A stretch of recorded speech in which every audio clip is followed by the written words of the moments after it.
for the Cats, who's been starting in the ruck a little bit against Brad Otten's poor opening bounce, and Sandlin stumps it all the way to centre half forward. Hunt left it for Scarlett, breaks through a couple of tackles, not through Headland. Toe poke from Rook, back into the team this week for his first game of the season. Otten's handball poor. Wachinski.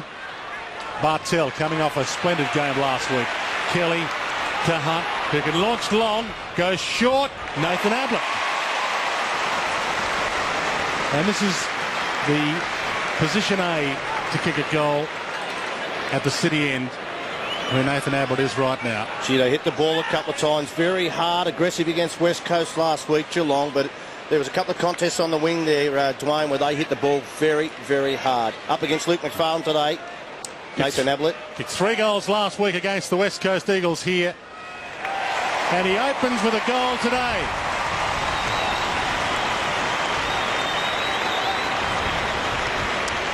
Well, he's turned into a very good player, a reluctant AFL player, matter of fact, since he came to this side.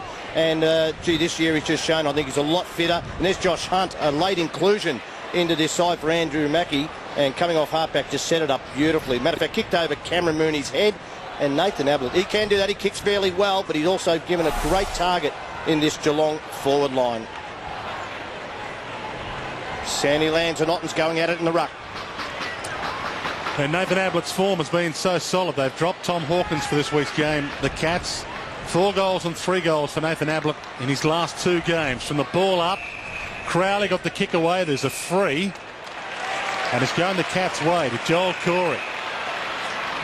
Slips it towards Ottens. Takes the mark. Got away from Sandlands. Runs inside 50 and sprays it wide. Out of bounds on the full. The idea was right. The execution not quite there. That's where he's going to have an advantage on Aaron Sandilands, because Sandilands, not a defender or natural defender. Gee, they're away here. It looks like Josh Carr's got out by himself. I think the Cats thought they'd play the negative side of the ground, but they've come to the open side. The breeze blowing across the ground. Spears it to Duffield. And it's out of bounds on the full. Duffield was down to start on the bench, so already they've made a change. Bartel.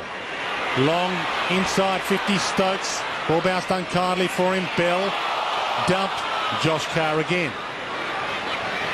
Shortish pass towards Pavlich. Egan with Pavlich, who coming off some indifferent form. Matthew Pavlich hasn't had the best of months. In fact, hasn't had the best of last few games against Geelong. Just one goal, and no goals the last 3 times he's played against the Cats, Matthew Pavlich. From the ball in, Bartel again to Hunt. Lead from Mooney this time. McFarlane gets back. Mooney crumbs it. Spins it around the body, and getting back, Cameron Ling on the edge of the goal square. Will kick from directly out. I'll tell you what's happened here, Dwayne. Cameron Ling got forward because what's happened, he's gone to Peter Bell. Now, Peter Bell has gone straight to the halfback flank and tried to pick up Matthew Stokes, who is being manned by Pete Black. There's a merry-go-round going there, and that's allowed Cameron Ling to get loose in the forward line. He's kicked 10-1 this season. He's been very accurate. Make that 11-1. Perfect start for the Cats.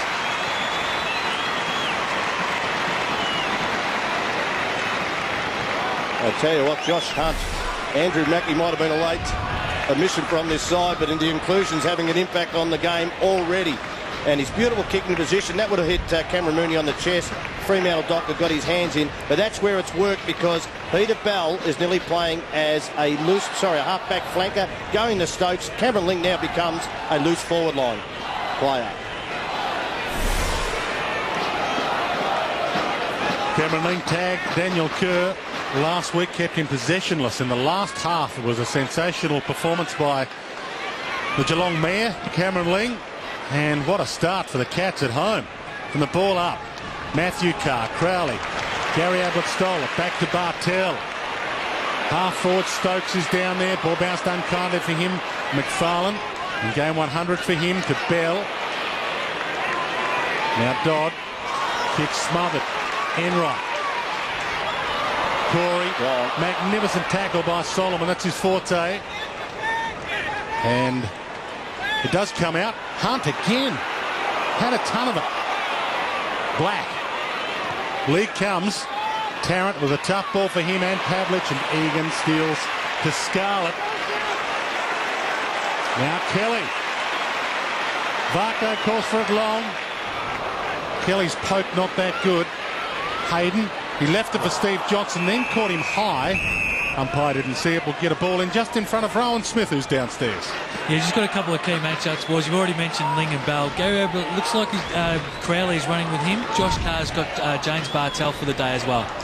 Neither ruckman got a hand on it. Josh Carr did. Gave to Sandilands, who's on hands and knees. Ottens, Steve Johnson, Bell. Went the toe poke. Matthew Carr. Rook. This is Max Rook, the artist formerly known as Jarrett. Gave the handball to Milburn. Bartell. Crowley drags him out of play. Will get a ball in. Really interested in the matchup of Michael Johnson starting on the wing on James Kelly. We know he's done some big jobs cross half back. The Cats would be pretty happy with that matchup. Because he's quite an attacking player as well. Ottens took it out of the right court. Got it to Wachinski. Milburn. Kelly. Scarlett. Pops it up in the air. Tough for Rook. Almost impossible. Thumb clear. Matthew Carr. Inside 50. Tough to score from that pocket today. And we'll get a ball in. Leon, you've played here plenty of times. That breeze is blowing straight across, isn't it? Yeah, it's a real cross breeze. If anything, favouring the way Fremantle are going. With the new stand, it gives a bit more protection. But in the old days, before that was there, the whole game can be played on that side of the ground, which is a nightmare for spectators and also for players. Sandilands and Ottens. Another short throw-in. The breeze affected the throw-in. Headland. Caught. Crowd want ball. Don't get it. Corey gave it to Kelly to Enright. Nathan Ablett. McFarlane went the big fly. And it's out of play, luckily for Luke McFarlane. Just seeing Josh Hunt, as I said, has had an impact on the game. He's playing on Dean Solomon, so Dean Solomon, I think, has to take him back to the goal square and be a marking option against Josh Hunt. You don't want Josh Hunt across half-back using his foot skills. Saw the Fremantle bench. Duffield's already had a little piece of play. Josh Carr. Nice commitment. Walker. Matthew Carr. Pavlich. Caught. Got the kick away. It's short and it's play on. Enright. Against the tide. Walker tucked up against the boundary. Tries to keep it alive. Egan. Wachinski. Cats playing this attacking style well this year. Taking the game on at every chance. Nathan Ablett. Good grab. He's called play on. He doesn't know it yet. He didn't have first touch on it, according to the umpire. Crowd not happy. Brother not happy. Picks the ball up. Gives it to Matthew Carr. To Hayden. Tarrant. Hayden. Short. And a nice mark taken by Adam Campbell. Played his best ever game last week. 4 goals, Adam Campbell. Heads in the Pavlich direction. He gets away from Egan, but a tough pocket to be kicking goals from. Just going back to that one before, I mean, looking at the Nathan Ablett one, I think he got his hands to this. Let me look here. Now, normally they play them 50-50 if someone grabs him the second or third time, don't they? He had a touch on that, McFarlane, and both it was simultaneous, so I think you should nearly pay the mark. With 21 goals this year, Matthew Pavlich comes around with the breeze. That is a magnificent kick. The captain's kick. They get their opener. Wonderful finish by Pavlich. We know he's been struggling a bit for form. He's got the similar sized body player on him today in Egan, so they'll be trying to put the ball out in front like that, just using a little bit of speed. It was a great kick, a very difficult spot on the ground to kick goals from, especially here on a blustery day, but well, we know he's a star, and they need this. They need this. I'm actually interested to see that when Tarrant starts really deep in the forward line, Scarlett will take him. Otherwise, he goes to half forward. They go with Milburn. Are you surprised that Pavlich has been picked up by Egan rather than Scarlett? Oh, not that. Just if Pavlich goes deep, I think Scarlett should go deep with him, and Egan play on against whoever plays at half forward. Matthew Carr got out of the stretch. Solomon. Now Johnson slips the pass to Josh Carr. He's had too much of it too, playing on Jimmy Bartell. I think there's a merry-go-round going there. Also, no one knows who's playing on who yet. Tarrant went down in the pocket. And Josh Carr heads to the goal square. Chance for the Flyers. Almost a stretch. It is a stretch. Webster's marked it inside the square or a metre outside. And he will line up to draw scores level, Luke Webster. Well, Webster, Tarrant, you know, Pavlich, you look at those types of players, and they're all gone forward. It means you have to be pretty tall in your defence. They've got the players who are similar types to do it for Geelong, but have they got the body strength to do it? Just the 3 goals so far this year for Luke Webster, and that was a formality, you would have thought. Cannot afford to miss them. Cannot afford to miss them at this level, especially when you're travelling on the road and one of the biggest games for your club, probably in a couple of seasons or maybe in the last decade, this game. It's amazing to think that players in this professional era can miss that. Well, you can't blame the breeze when you're that close either. No. Oh, speaking for that, good pass. Milburn to Corey. Perfect play. Ablett caught by Dodd. Got his hand free to handball back to Corey. Half forward. Fish from McFarlane wins out. Walker wobbles the pass to half forward. Made it tough for Josh Carr. Steve Johnson appeared to hurt himself, but he's up now. Corey, Gary Ablett, Josh Carr. And we will get a ball up. Josh Carr, 5 possessions so far. Matthew Carr, 6 possessions. I'll just watch to see if he gets up who goes to Josh Carr here, because he's got to be taken out of the game. 5 possessions. He sets him up. And there it is, Gary Ablett himself. Sandlin's had the reach with Chinsky. And again, we'll get a ball up. Yeah, I reckon you're right, because Crowley... Free kick. ...is probably a good matchup for James Bartel, because Crowley also strong overhead. Dean Solomon. Inside 50, hoping for Pavlich. Egan with the fist. And now the crumb. Rook. Turned it over. Matthew Carr. Possession 7. Bartel. Going nowhere, Jimmy Bartel, after a best on ground performance last week against the West Coast Eagles. 32 possessions. And it moved into joint favouritism for the Brownlow, having an outstanding season.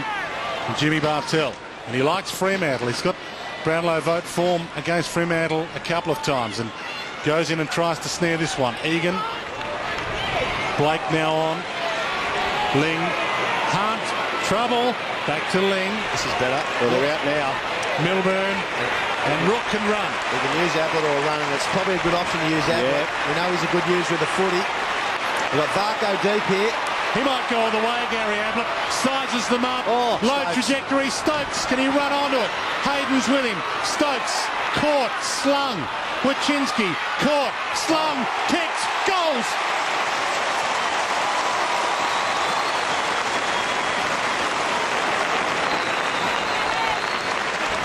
Well, Gary Ablett would be the first time he's lacked awareness. He ran too far with the ball. The ball was semi-smothered. Stokes kept it alive with a great handball over the top. But gee, just go back to, because Josh Carr, he's had a lot of it himself, but he was nowhere near Gary Ablett on the wing. Well done there to Stokes. And Majinski, smart thinking just to drop the ball at the time he was slung to the ground in the tackle. That's what he's there for. Very attacking player and giving him a lot of drive up the wing. One of the fastest players in the competition, David Wachinski. And Gary Ablett Jr. setting it up. Gary Ablett Jr. turned 23 years of age this week. A lot of footy ahead of him. Josh Carr has had a lot of footy today. To attacking 50. Hunt. Tarrant. Sandlands. Loads up to the square. Pavlich caught behind. Well done, Egan. Egan down to Enright. Now Wachinski. All the way back in defence. They're doing this well here, Fremantle. They're just corralling Geelong as they're trying to bring it out of defence. What about Wajinski on James Walker? You wouldn't think you'd take him on the mark, would you, James Walker? I think he's won a couple of those sprints, hasn't he, Dwayne? David Wachinski, he has. No, also James Walker. I think he's won a couple of those sprints when they were doing a few years back. It's a good speed matchup. I never had any worry there. I don't know about you, Liam. Where were you in that area? I reckon you and I would have been like two snails running. Watching paint drying. Back into play. Sandlands over Blake, and Sandlands free. You mentioned the style of game they're playing, Liam. When they won here, the last time they were here in 2005, the game was known as the rolling maul game that Fremantle played. And they did it successfully, won by 9 points. Oh, they'll be happy with this. I certainly think they're kicking to the scoring end, so Geelong have done well to kick 3 goals, but they just haven't had the same fluency from defence that they've had. Enright to Hunt, to Joel Silver. Should take him on here. He does. Sandlin slips. Long kick to half forward. Cam Mooney, Gary Ablett Jr., Grover toward the boundary line, and the ball out of play. Rowan Smith. Last week, Geelong really took it up to the West Coast Eagles in the pressure stakes. Fremantle doing the same today, just putting them under a lot of pressure. And that rolling maul game a couple of years ago was the first time Fremantle had won here in 10 visits. So you would probably stick to the same plan if it gets you success. One out in the goal scorer, Cameron Ling. Kelly towards Ling. Grover a fingernail on it. Bell. Nice tap back. Grover, Black, still in trouble. Dodd, still in trouble. Caught by Johnson. Got to be ball. Gone. Well, when 27,000 people are yelling it at you, you've got to pay it. An umpire, when did exactly that. Now, Liam, I think they've got to do something with Peter Bell on Cameron Ling. Cameron Ling was a full forward at under 18 level, so he knows how to play as a forward. You don't want Peter Bell in the back pocket. Steve Johnson. 5th goal of the season. He is back. Spot on, Shorey. I'm not sure whether it's a coaching plan or whether Cameron Ling's now got enough experience to be able to just go to the full forward line. They empty out the forward line, leave him against a much shorter opponent. Whether it's the coaching staff that have made that before the game or whether they just say, you just see it as you go, Cameron. If you can get forward and take him in the goal square, that's perfect. Great pressure. Very ordinary handball by Black. He really needed to use his vision. And if you're under pressure, drive it to the boundary line because that was a terrible handball. Steve Johnson missed the first 5 games this year through disciplinary reasons, but has kicked 2 goals against Richmond, 2 goals against the West Coast, and his 2 games back since, and has opened his account this afternoon. Corey to half forward from Mooney. Wachinski, he can load up here, runs from Walker, who ran him down, but the short pass good enough. Varco. How good was that? He was running that quick, and as I said, I never had that problem, that he couldn't even straighten up to drop the ball on his foot. And we just saw Walker not being goal side and chasing him down. Have a look at this. That's just running too quick for your own good, Liam. Yeah. As I said, you've never been there, or either have I. Travis Varco, an extrovert who hasn't been celebrating his goals quite as much. And a placid, how do you do? The Cats 30, Fremantle 7. Well, if you play in front as a small forward, sometimes the luck falls your way. Not a great kick by Corey. A very good give by Mooney. He could have given the one on the left side. Did the right thing. Handball, I should say, the running player in Wachinski. And if you're in front, those missed kicks, they often find the player that plays in front. And a good finish from a young player that needs to make the most of his opportunities.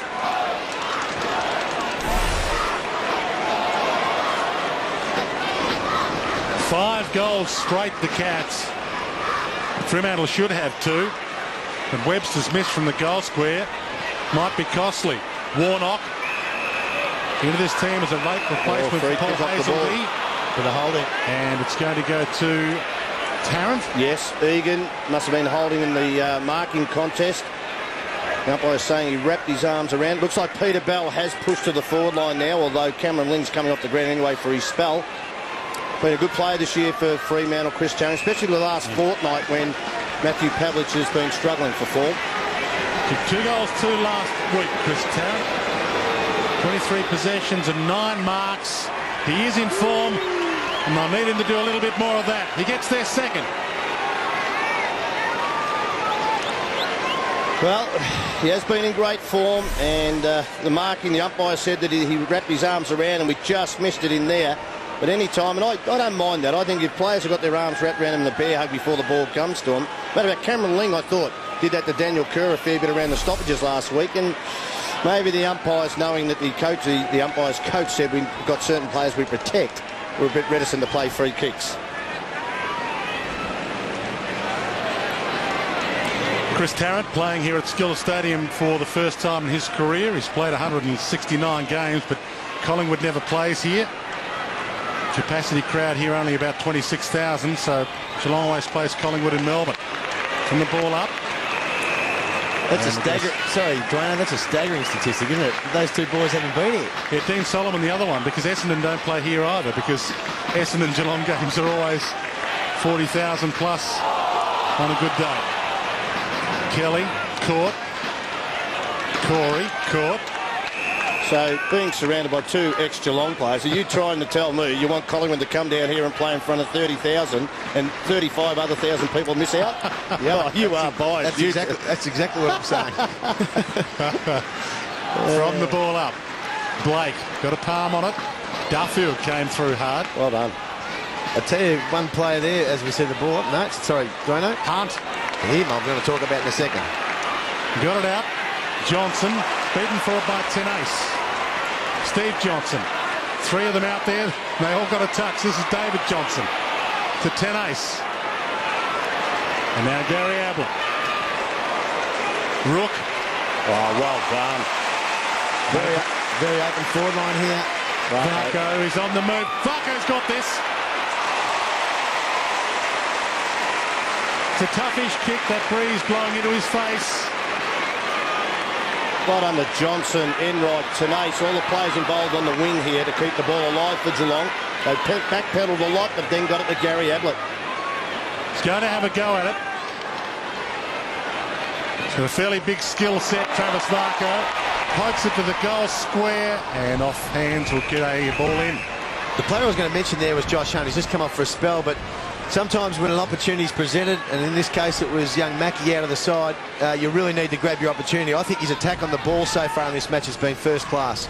Ticked into time on, opening term. Blake back towards Varco, beaten for it. Walker dispossessed and gets a free. Does Jimmy Walker. Chips it wide. Crowley. Now you suggested, Liam, that the Dockers are kicking with a breeze in this opening term. Yeah, I think they are. If it's favouring anyway, and I think you saw off that Varco kick, it just held up a little bit. It's a real cross breeze, but if anything, going towards the Dockers' end. So they need to make the most of the last few minutes of this quarter. Long kick is good to Tarrant. Roger Hayden picked him out. Into time on in this opening term. Chip kick. Getting back Scarlett. Wachinski through traffic. Left it behind. David Johnson. Blake. Kelly. Egan. Wachinski. Straight down the corridor. Cam Mooney. Caught out. Grover's with him. And Grover gets a free. Little wrestle by Grover. He was fined 1,800 for wrestling last week against Hawthorn. Anthony Grover. And his wrestle then was pretty good. Walker lost it in the sun, which does happen on that wing. We'll give him benefit of the doubt. McFarlane. Walker. Tough one to mark. Pavlich and Warnock. McManus got the crumb. Handball string here. He should run into the open goal. Webster couldn't possibly miss that one. And slides it home. Oh, terrific crumbing goal.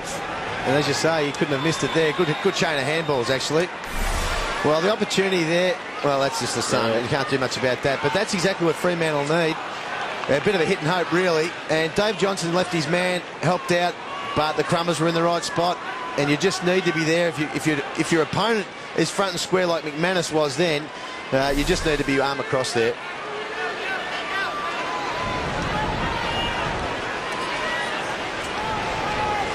Trees in the background being hammered by that breeze.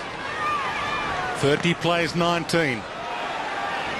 Warnock in the ruck. McManus. Stokes. Tenace. Played for the free, didn't get it. Fremantle's Johnson. Now Crowley to Pavlich. Hands on it. Crowley. Dumped by Bartell. Got a kick away. Pavlich. Enright. Oh, he cannot play. I hope the umpire's not going to play holding ball. That last goal came about with a lack of communication. The Geelong defenders, there was 4 up at the contest at the one time there. They've just worked their way back into this game now, Fremantle, last 5 minutes, but Geelong still got the edge on the attack on the ball, I think. Warnock doing well in the ruck. Knocks it inside 50, but Egan lurking. Fumble then Scarlett. Tough one for Cam Mooney. Stokes rides the bump beautifully and gives it to Cam Mooney. Nathan Ablett. Crunch. Stokes backing back. Nathan Ablett took him down. Play on the umpire calls Steve Johnson. Hoping for Varco. Walker appeared to be caught a little high. Umpire said no, and now he's got it. I'll tell you what, Matthew Stokes, and he's in the hands of the trainers right there. Take a bow, son, because you might have got this mark and it cost you 10 seconds of pain. It's a lot better than ducking your head and having a lifetime of embarrassment. Well, Nathan Ablett needed to protect him then. He needed to keep McFarlane out of that contest. Ball knocked down to Nathan Ablett. Free kick. And he gets a free for being held. Matthew Stokes has got a massive black eye at the moment from last week's game where he copped one heavily to the face. He adds a bit of an X factor, Matthew Stokes, because he's nice and hard. He's got plenty of pace, and as we saw then, plenty of courage. But Nathan Ablett is looking very dangerous. He started the game off very well, but as a young player, you just need to know that you're the eyes of the player that's coming back with the flight of the ball. Only missed the one game this year, Nathan Ablett. Late withdrawal with a back spasm just before the bounce. That. Just look at that. No one on the goal line for the Cats either. Gee, I told you it was a strong bruise. No, he just did not kick through the ball. He kicked it with his knee. Yeah, he poked at it. Tried to guide it through. You really need to punch through it, especially to that end, into that bruise. Johnson, a little help from Walker to Josh Carr. Solomon in the shadows. Now Pavlich's lead. Gets a jump at it, can't mark it. Bell caught by Ling. Oh, didn't he overplay that one? Well done, Peter Bell. Well, he's been doing it for a long, long time, Peter Bell. Well, 2:59. The Logies were about 3 weeks ago, weren't they? Yeah, that's experience, Yori. He held his hand with one side of his body just to make sure the umpire knew. This will tell you how the strongest bruise is. Needs to start it way right. Does start it way right. Breeze blows it long. That's the longest kick he's ever done, Peter Bell. And it didn't quite get there. Now behind. Gee, they're out again now, Geelong. Needs to use Josh Hunt. Yeah, on the wing. Into space. David Johnson towards Josh Hunt. Strong hands. Tenace. Good build-up. Varco, the target. Missed him. Hayden read it well. Plays on into trouble. Out of trouble. Grover. Just a little spent at the moment, a few of these Dockers defenders. Ling, that handball poor. McManus, inside 2 minutes to quarter time. The players look like they need a spell. Ablett, Stokes, Kelly. Mooney's on his own. Steve Johnson can hit Mooney in the goal square if he wants to. Takes them on. Ran 16 and goals. Just had to add a little bit of flair to it.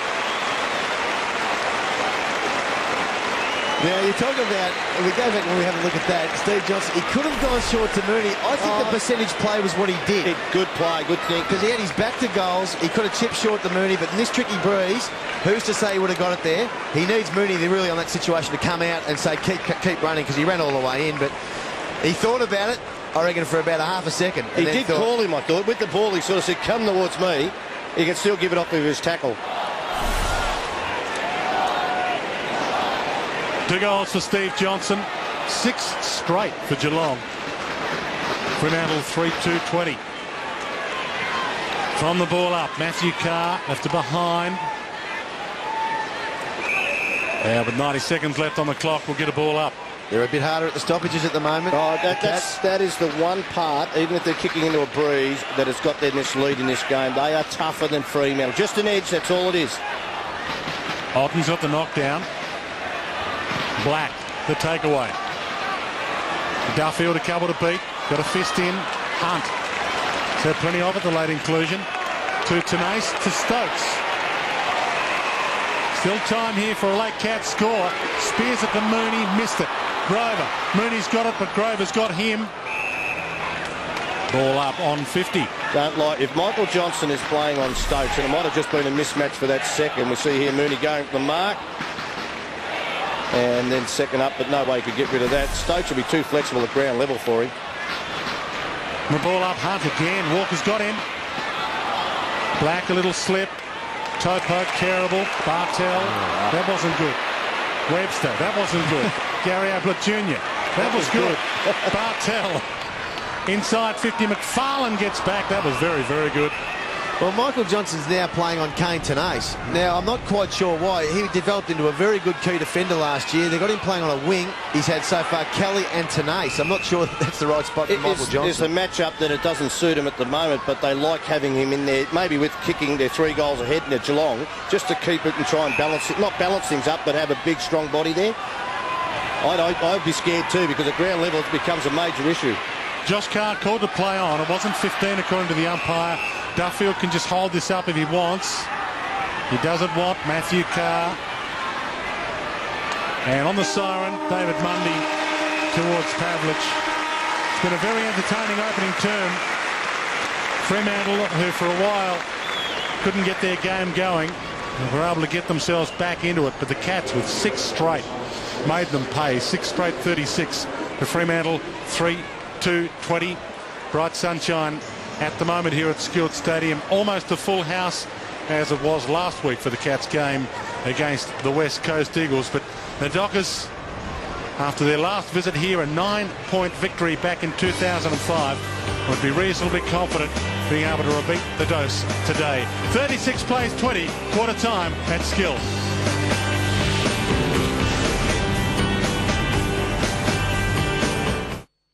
It's very handy to have a second language. Precios bajos es solo el comienzo. In Spanish mean lowest price is just the beginning. 12-rail clothes era, only $6.90.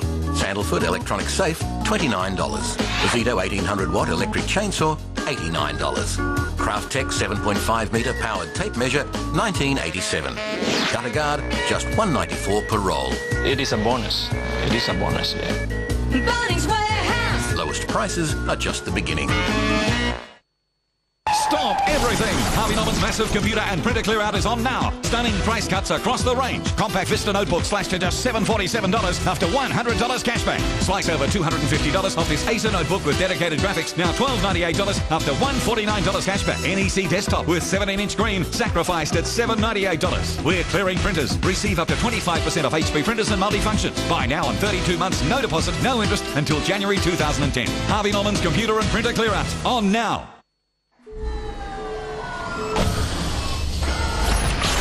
Ford has just unlocked big value on a range of vehicles. Like amazing Ford Territory TX rear-wheel drive for an equally amazing $36,990 with air. Dual action tailgate, dual stage front airbags, dynamic stability control for added safety, and more. So hurry to a Ford dealer and unlock a big value Territory deal today.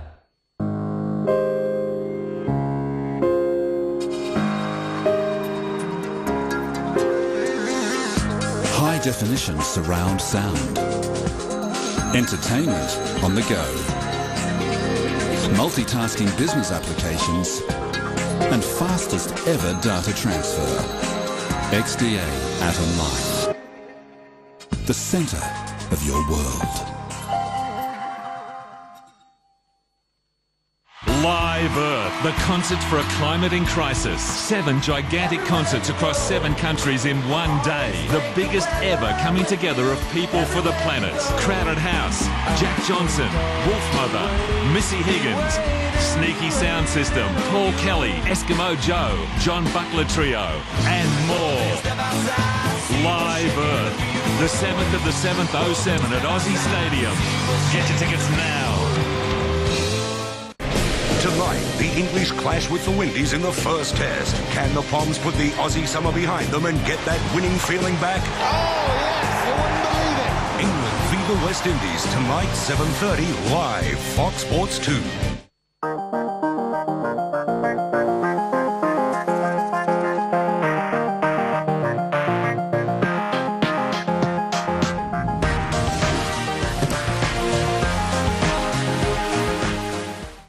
Sunday AFL on Fox Sports.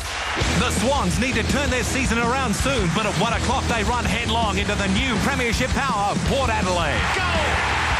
That's as good as it gets. And the Eagles have returned home to fix the feathers and face the Demons, looking to go one kick better and put the points on the board this time round. The Sunday AFL doubleheader. Sydney Port Adelaide from 1, followed by West Coast Melbourne at 4. All live on Fox Sports 1.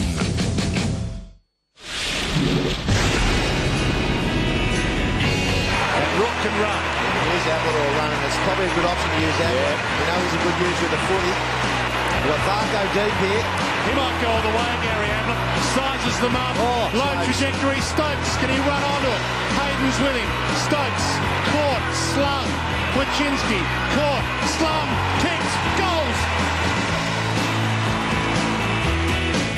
Quarter time at Skillet Stadium. We said it was a windy day. The Cats know their own ground. 6 straight 36 by 16 points. Fremantle 3-2-20. Steve Johnson, the only multiple goal scorer on the ground, and they are the major possession getters. And the stats, gentlemen. Well, the interesting part about the stats is we reckon Geelong have been probably a little bit better around the stoppages, but the stats don't indicate that. 12 free clearances to 11, favour of Fremantle, and centre breaks 5-3. Rowan Smith is with Fremantle assistant coach Peter German. Well, Peter, it was a tight and close first quarter. Yeah, but not on the scoreboard. Yeah, letting them get 6 goals in supposedly what was into the breeze, but geez, it's a bit swirly. It was probably disappointing in the end. We had a lot better opportunities to kick 3 goals too, so that was disappointing. What was a major disappointment? Was it your skill level in that quarter? Oh, look, the skill level is going to be tough today because the wind is so tricky that the ball's going any which way. But yeah, probably just the disappointing thing was we let them hurt us on the counter-attack. We really spoke about that, and that's been probably their great strength so far this year, is to be able to rebound the ball out of defence. So we're just really going to make sure that we try and stop that. Good luck in this quarter. Thanks, Ro. You know where those stoppages lie, and I know I agree with you. It says down here the stats that it's 12 to Fremantle, 11 to Geelong. When there's been a loose ball and a pack was forming to the ball, have a look at the Geelong bodies coming from the side of the pack. They had more momentum at the contest. That's why I think Geelong's ahead. They have been tougher, and sometimes stats do lie. You don't agree with me? No, I do. No, I agree with you. Cats by 16 points to start the second term. Sandlin's in the ruck. Toe poke by Enright to half forward. Ablett. Josh Carr. Hayden. Here's Johnson. Johnson gathers. Back to Hayden. Back into trouble. Crowley.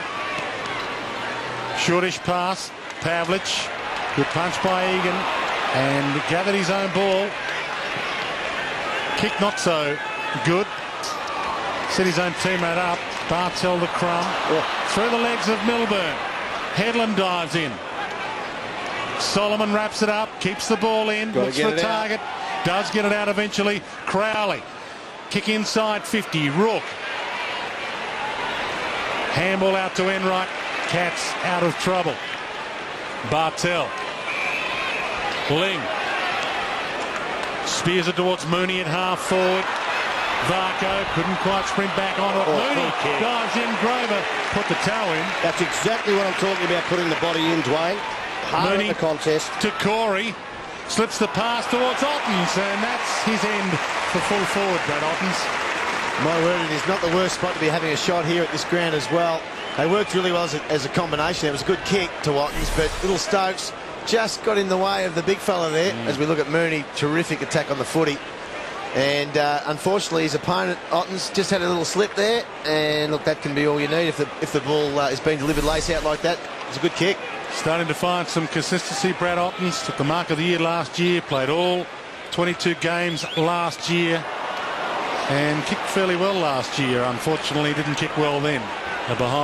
First behind of the day for the Cats. As important to the Cats is Max Rook. He's already just coming to this side, and across halfback, he's tough, he's courageous. He just gives him an extra dimension of a bloke who could be a nullifying halfback flanker. That's a great kick. Black to Matthew Carr. To Josh Carr, to Crowley, who can send it inside 50, got caught. Josh Hunt dragged him down, he got a kick away. Webster and David Johnson to the boundary line. Rowan Smith. You were talking about the wind before, boys, just coming from the other side. It's actually not favouring either end. It's one way it's going to the left, and then 2 minutes later it's going to the right. So it's not actually favouring either end at all. A traditional Geelong breeze, which is hard to read. Bell almost threw that to Solomon. Gave the don't argue to Bartel. Pavlich's direction. He's got it.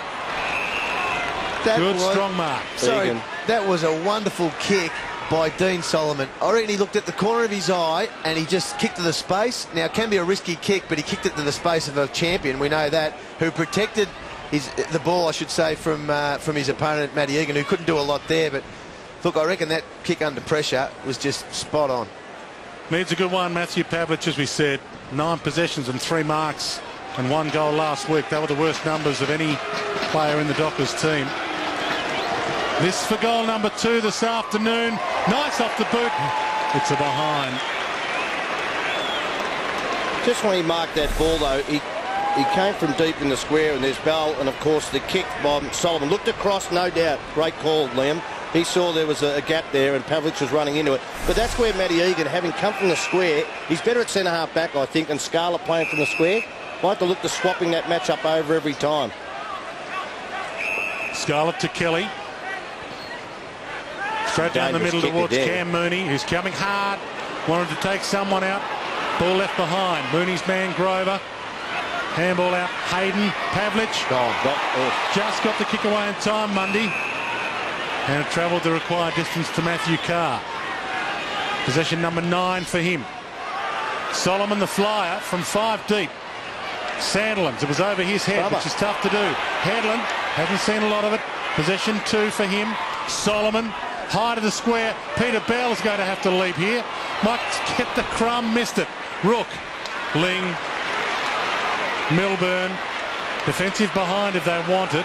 And then someone to work to this side of the ground. Yeah, good play. Good play. Well, he looked, Dave Johnson, he looked out here to the members' side of the ground, and he really needed someone to break laterally and just to give him something to kick to. He had nowhere really else to go. Started well the first couple of minutes of this quarter, Fremantle.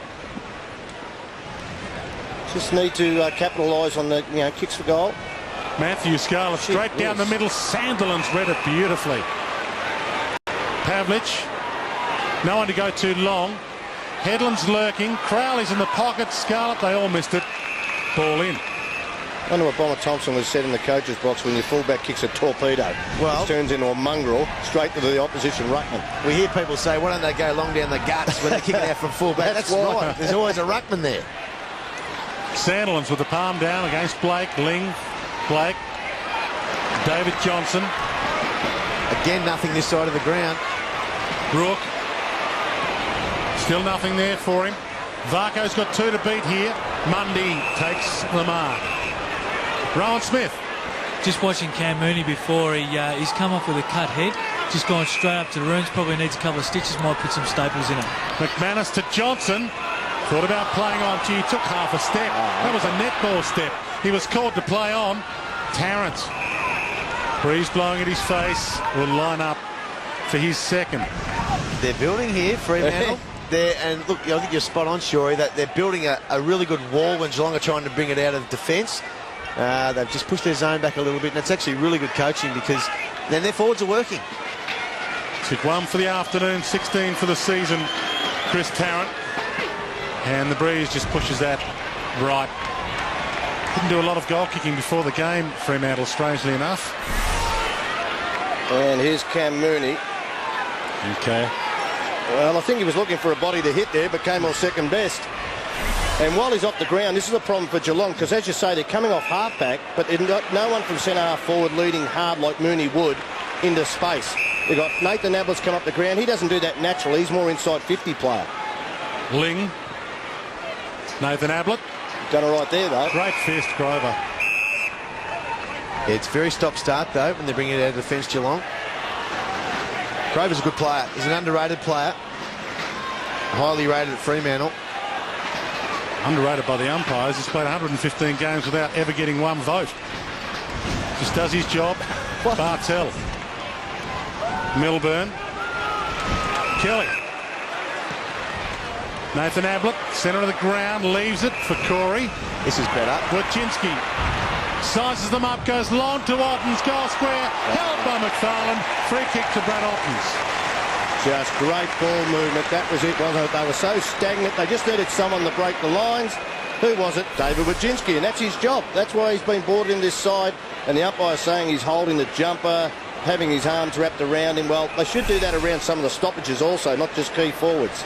Well, they got the corridor then. Kelly's kick inside to Corey, who released the running player, Wojcinski. We know they've had trouble on the wings bringing it out of half-back, but if you can actually get the corridor, as you saw then, it's the best place to attack. This seems to be his end as well.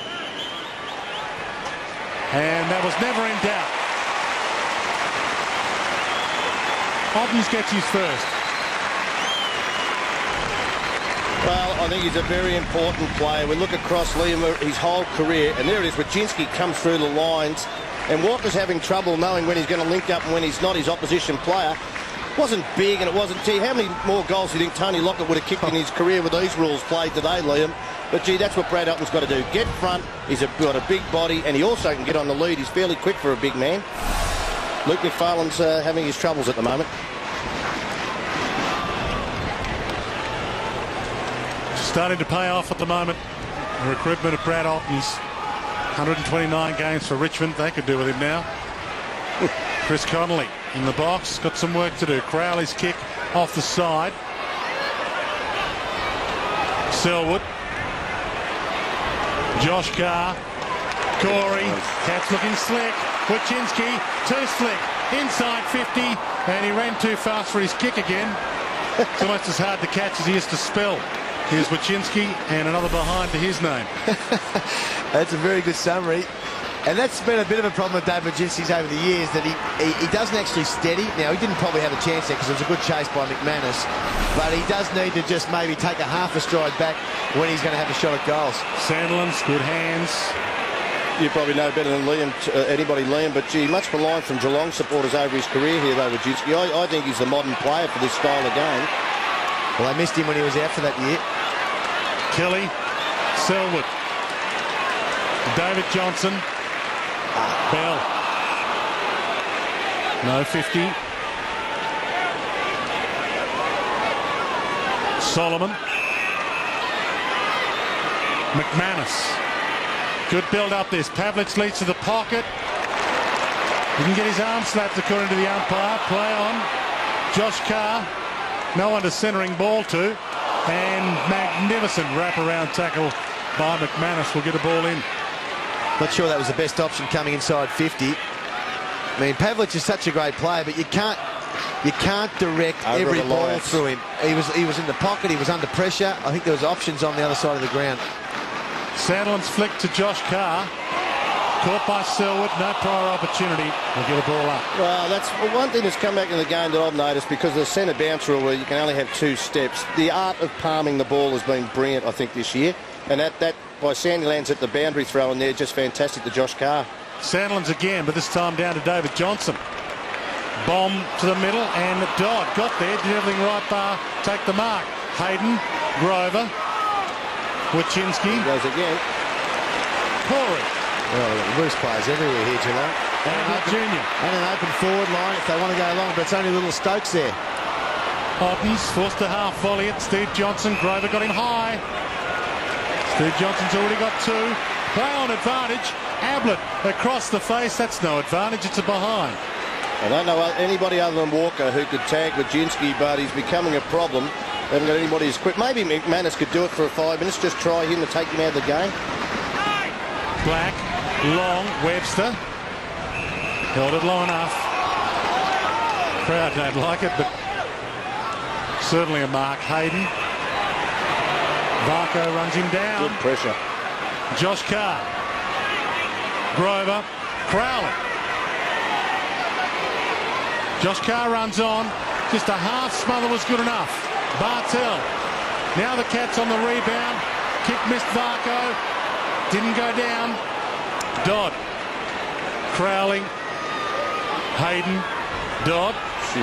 Hayden. Well, it sums it up, doesn't it? That Dodd. Hayden. Oh, holding the ball. That was a crowd decision if you've ever seen one. Now, Gary Ablett didn't even tackle him. He just pushed him over the boundary line. Let's have a look at this. Let's see if he gets a tackle on, although he kicks to his brother. Gee, he got a handball away pretty quick. Yeah, they missed that. That's the wrong decision, that one. Nathan Ablett to Stokes. But regardless of the decision, it was the pressure Geelong put on in that passage of play that forced that error. Now, the umpire probably got the decision wrong, but they corralled in the Fremantle players. Centering kick, disciplined kick, going for Mooney. Got a hand on it. And maybe should have gone for goal, Matthew Stokes. Just saw the runner go out to Heath Black, who's playing on Matthew Stokes. Maybe that's what Stokes is there for, to get him down deep, take Heath Black off the half-back line so he can't rebound like Wojcinski does from that area. Run over. Mundy ran over the line. Oh, it's all happening here. Game number 50 for David Mundy. Picked 19 back in 2003. Didn't debut until 2005, but yep, gee, foot on the line. Tough. It's foot on the line, Dwayne. It's good. From the ball up, they try and rush it behind. Steve Johnson. Handball out. Hunt can spin this around and goal.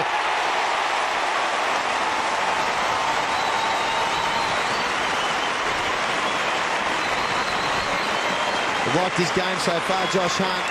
Terrific across half-back. He's bringing the ball inside 50 and now able to push forward and kick a goal.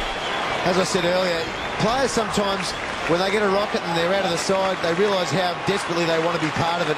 And you can see with the body language of Josh Hunt from the word go today, whether it's been his attack in the air or on the ground, he's really on today. And look, he's an important player for Geelong. He certainly is.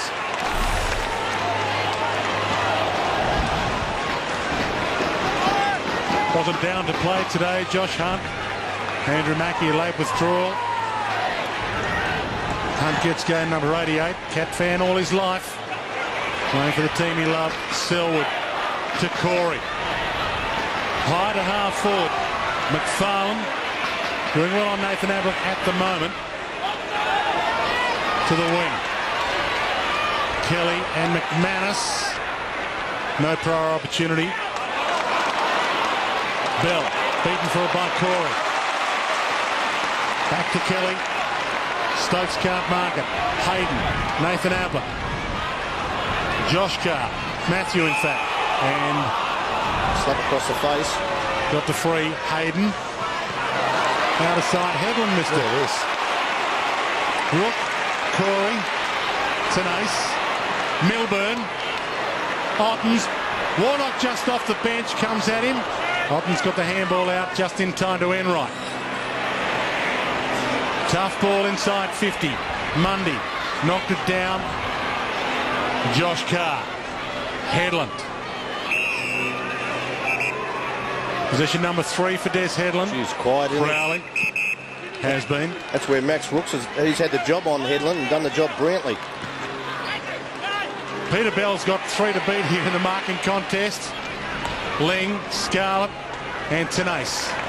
Too many numbers back, the Cats. Tenace good kick to Kelly. Great kick. McManus holds him up. Milburn. Oh, we can grab that. Cats playing their home venue well. Kelly. Steve Johnson the target. Dodd's with him. Steve Johnson collects it. Dodd collects him. Dumps into the turf. Holding the ball. Yeah, pretty harsh on that one. We're trying to get prior opportunity. Just dragged to the ground. McFarlane. Do you have any opportunity there at all? Well, it was held to him a fair bit. You go and make the play. You've got to give him some protection, I would think. Crowley. 52 plays 23. Inside 8 minutes to half-time. Walker. And now Grover over the top. He can load this up long. Sandlands is down there. Not long enough for him. Forced the punch from behind was Matthew Carr. No mark paid to Corey. Crowd wanted it. Pavlich. Well done, Egan. Campbell couldn't get the handball to his teammate. And Enright finds the boundary line a little deliberately, but not enough for the umpire to play it. Rowan Smith on the boundary. Peter German said at quarter time they were worried about Geelong's midfield pace. I'm telling you what, they haven't done anything this quarter to curb that at all. Robert Warnock in the ruck now. And a free kick, and it'll go Warnock's way. And not allowed to play onto advantage either of the Dockers. Matthew Carr thought he should have been allowed. Should have made more of an effort to actually get on his bike. He sort of was half waiting and waiting and waiting. By the time he looked around, the umpire, he could have already been at the 50. Game number 2 for Robert Warnock. Late inclusion. Paul Hazelby out today. Made that tough for Matthew Carr. It's okay. No worries about changing a light globe with Warnock and Ottens, is there? No. In the household? Where's the movement inside Fremantle's forward? No one's Just moving. kick it all one-on-one and see if you can crumb. High ball. Ooh. Warnock flies. Can't mark it. Solomon the crumb. Duffield. Kelly. Massive players around this ball. It's a six-pack. I'm not sure what they're trying to set up in their forward structure there, but there were 6 statues, basically. The only one that really looked like he was going to move was Pavlich. Now, if you're standing in the space, you're basically getting in the way of players that actually could move. Crowley got the kick away. Campbell. Duffield off hands. Around the body. Gets a rare one for the Dockers. They needed that.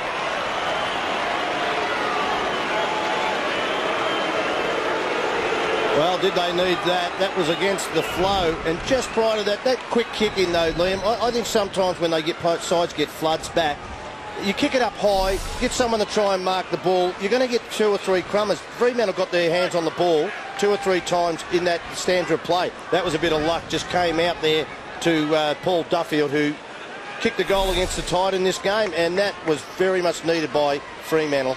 No doubt with that score line now. Just brings it back into calculations coming up to half-time. Poor Duffield. 3 seasons on the rookie list before he was elevated and made his debut last year in that infamous Siren Gate game down in Launceston. He gets the first goal of the quarter for the Dockers. Put them 20 minutes in this term to get it. It's an ace.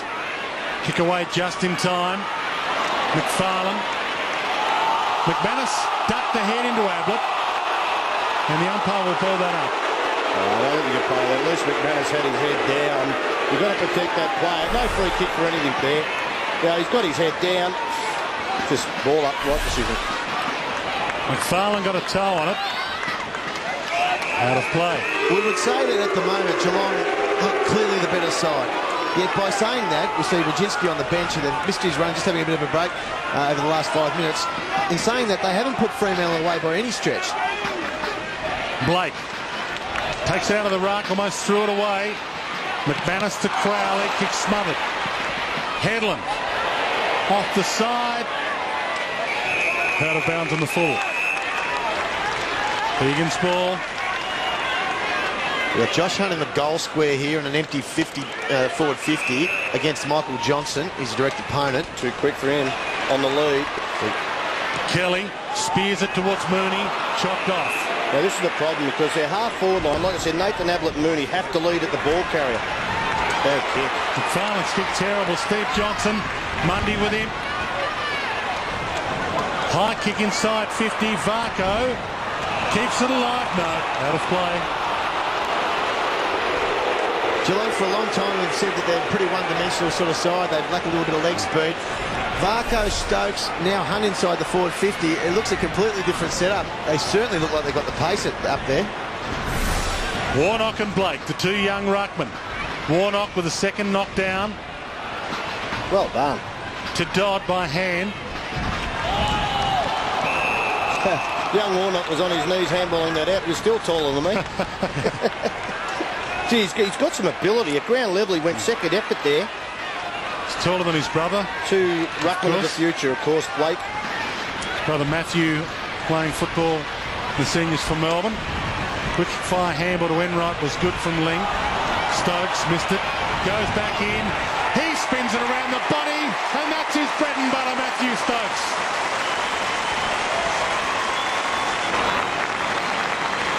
Once again, the leg speed. He's a dangerous little player, Stokes.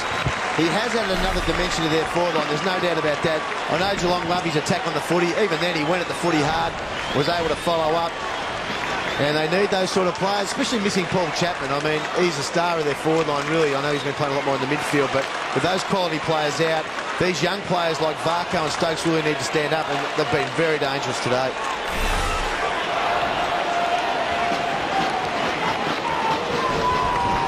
He had an 11 possession last quarter last week, Matthew Stokes, and he was part of the reason why the Cats handed the West Coast their first loss of the year. Hip and shoulder Bell and McManus. Inside time on now, second term. Ling, Milburn, Enright, caught by Duffield. Milburn, back to Ling. You know, Fremantle under pressure when they throw Matthew Pavlich into the midfield. That's exactly what's happened. I think the Geelong side's identified Fremantle defenders do not turn laterally. They don't go sideways very well, and at ground level, they're getting caught out. Bell just caught by the upper leg. That was enough. He got dacked last week. What a star he's been. Just the 2 games for Fremantle the first time around before they dumped him for being too small. Long kick inside 50. Warnock. Hands to it, couldn't mark it. Duffield rolls it to the goal square. Pavlich is down there. Bouncing ball. Enright dumps it through for a behind.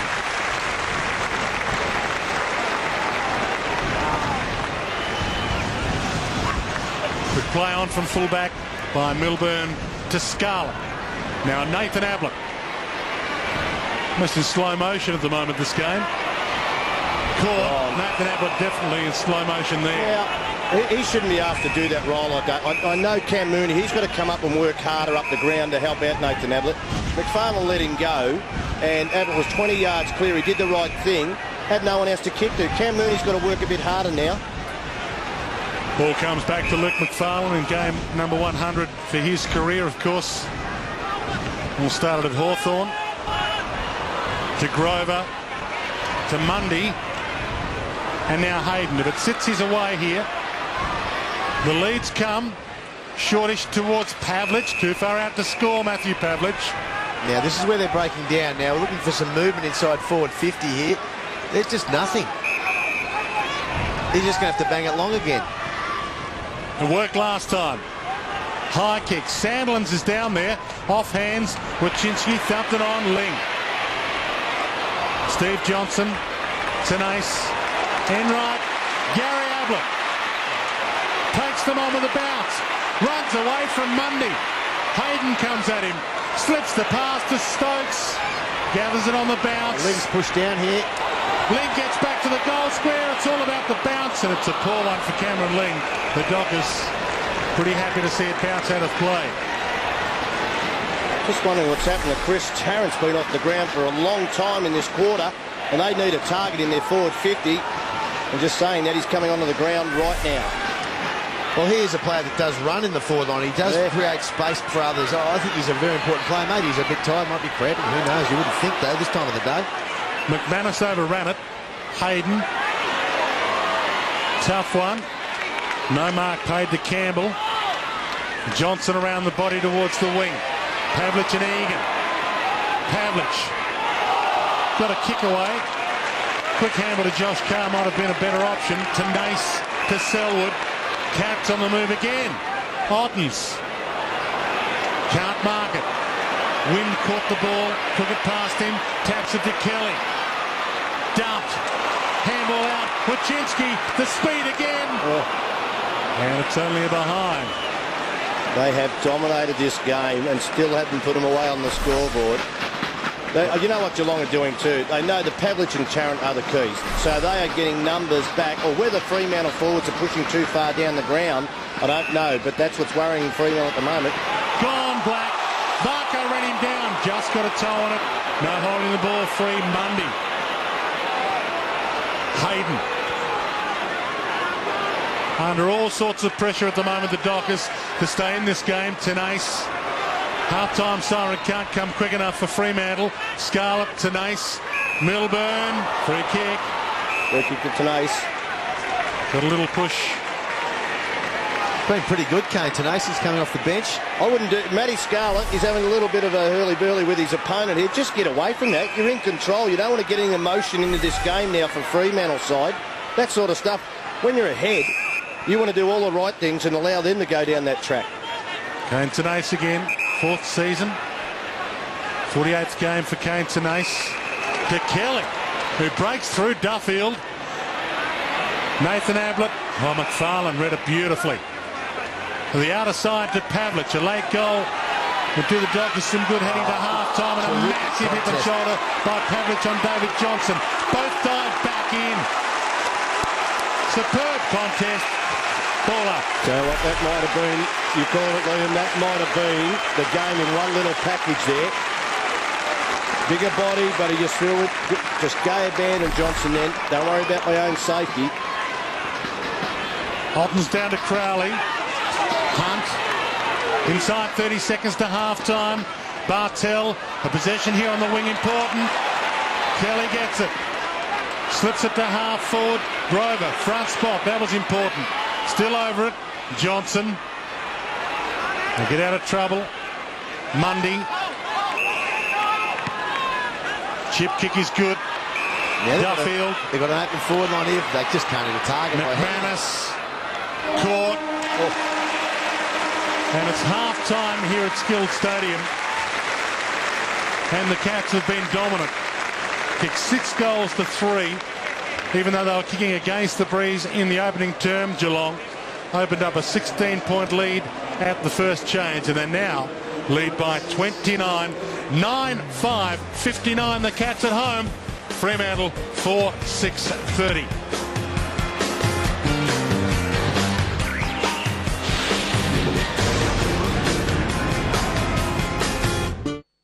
It's very handy to have a second language. Precios bajos es solo el comienzo. In Spanish mean lowest price is just the beginning. 12-rail clothes era, only $6.90. Sandalfoot electronic safe, $29. Vito 1800-watt electric chainsaw, $89. Craft Tech 7.5 metre powered tape measure, $19.87. Gutter guard, just $194 per roll. It is a bonus. It is a bonus, yeah. Bunnings Warehouse. Lowest prices are just the beginning.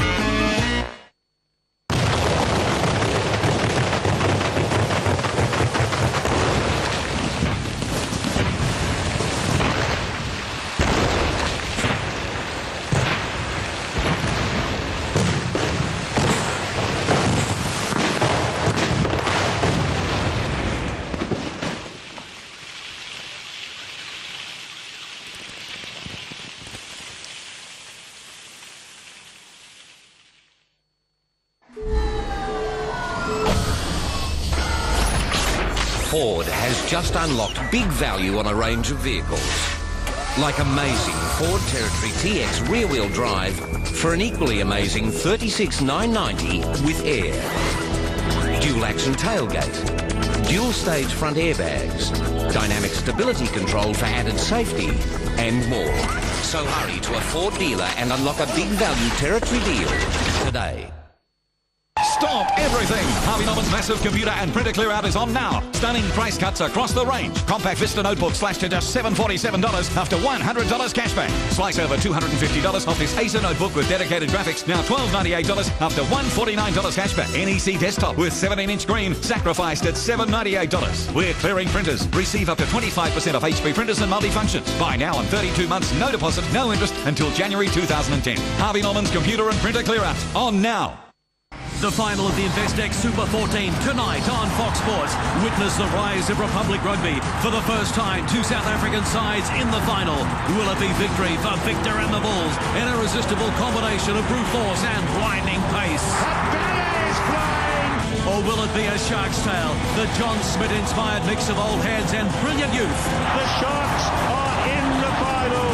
The final tonight at 11, Fox Sports 3. Replay Sunday at 2 on 2. Okay, cue the music.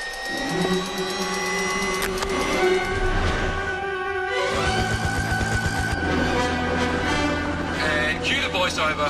In a time where celebrities are a dime a dozen. In a land where anyone can get their mug on telly. We bring you only the best. Amanda and Jonesy, your new hosts on Nat Geo Presents. Action. Sensational stories about the pyramids and sensational stories about... What about the perfect storm? Damn, forget Amanda and Jonesy. Cut to the end. Amanda and Jonesy, the Voices of Australia, coming May 2007. Monday nights on Fox Sports. Clinton Grivers presents an action-packed hour of highlights from the latest round of the AFL Premiership. The winners, 7:30 Monday nights on Fox Sports 1.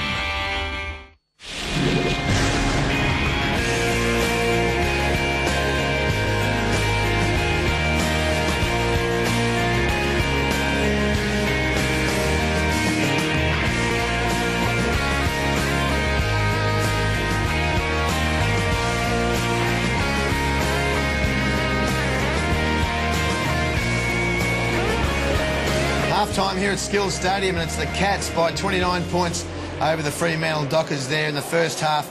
Johnson, a couple of goals for the Cats. Kelly with 18 possessions, been a star. Bartel, normal numbers around the 14. For Fremantle, not a lot of real options there. Pavlich and Tarrant, one each. We look at the match stats, Shorey, and what does that tell you? Well, I think the uncontested possessions show that the Cats have worked harder and also ran a lot harder. Contested possessions, they have been tougher at the contest. And I think we said it early, sometimes stats can lie, Liam, but on this occasion, that's a reason why they got this lead at half-time. Their bodies have had more numbers of the ball, and also the pressure that you put on means that forward pressure's been good. They've also kicked some goals from this. We're going to see a few examples of it here, but just the numbers at the ball when they keep handballing around. And when you handball like this, you know that sooner or later you're going to be tackled and make a mistake. And Gary Ablett there, now, the umpire paid holding the ball because I think the umpire got caught up with the crowd. I'm not sure it was a free kick. No, it wasn't a free kick. But, that's what happens when you keep playing around with the ball and don't kick it forward with under pressure. Look at that, the numbers. Now, that's just desperation. Lack of leg speed from Corey, but he knows that if he throws his body at ground level, a bit slippery, they've just got bodies in first, and that's exactly why they've got this lead. Well, on windy days, you really do need to put your head over the footy. There's no doubt about that. Geelong have been sensational in that area. Josh Hunt, his first half was just wonderful, I thought. He's back in the side today, replacing Andrew Mackie, a late replacement. His run and attack and use of the footy has been sensational. Well, he started on Dean Solomon, and I just couldn't believe they kept him on him for nearly the first quarter. And he's also gone forward now in the second quarter, just to show that he's a flexible type of player. His skills were just brilliant in that first half. He set up a number of goals. I think he should be in this side all the time, whether it's a bench player or what. I think his skill and his penetration helps their team a lot, and there's a great snap goal. He knows where they are and he's got some skill. Well, I love the fact that he was really up. His body language then was fantastic, and I think that's when you've been out of the side a little while, sometimes that's what you need to do as well. Another player who was sensational in the first half with run and provided plenty of drive for the Cats, David Wojcinski. Well, he's playing with James Walker. I like Wojcinski too. Of course, as you said, he was out for a year with his knee injury. Kicks a smart goal. They know he's going to be tackled, slung around towards the goal, but he's really had the game over James Walker. We know he's super quick, and as we know, he's going to kick balls like that. He's going to turn it over because sometimes he just doesn't know how quick he can run. Well, he can be an overstrider, but he does kick the ball long. And we have a look at this one here when he has a shot. He's at full speed, really, and he let it go, but didn't quite finish off on that occasion. But he does add some spark. Well, the Cats have been questioned about their leg speed for so long, and as you said, Stokes and Wojcinski into the side adds that to them. It certainly does. There's no doubt about that. We've got a big second half coming up down here. Before we do, let's have a little look at this. David Johnson. I think that summed up the first half, really. I think that was nearly the game in one little package there. Just a quick, harder body, a smaller player against a bigger body, but he paid the price. He certainly paid the price. There's no doubt about that. We're going to have a big second half. There's no doubt about that. Fremantle, a lot of work to do. They trail by 29 points. After the break, Dwayne Russell will catch up with injured young Cat, Andrew Mackie.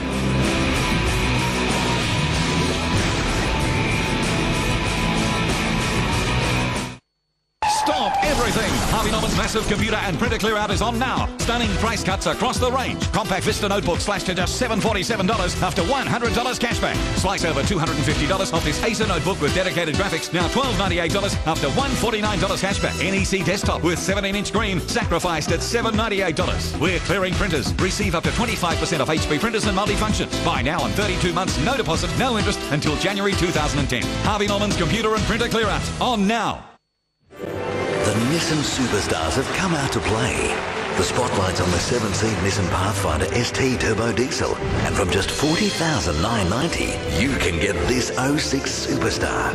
The Nissan Patrol ST's a shooting star too. This legendary tough guy now comes with free satellite navigation and reversing camera. That's over $4,400 of extra value. Meet the Nissan Superstars at your Nissan dealer. Super quick. Don't miss out on concert tickets, going out, or flights just because you don't have Visa access. Get an ANZ Everyday Visa debit account so you can use your own money everywhere Visa is accepted.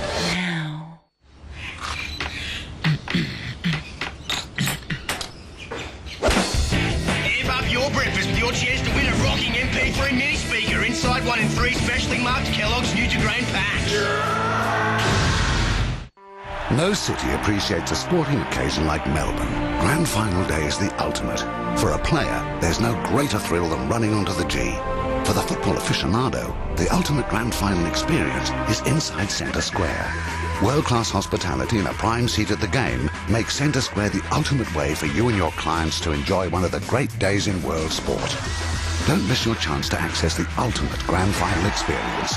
Find out more at centresquare.com.au. NRL Sunday takes you across the Tasman and back to Telstra for great footy. At 1:30, prime yourself for the Arvo action with the pre-game show.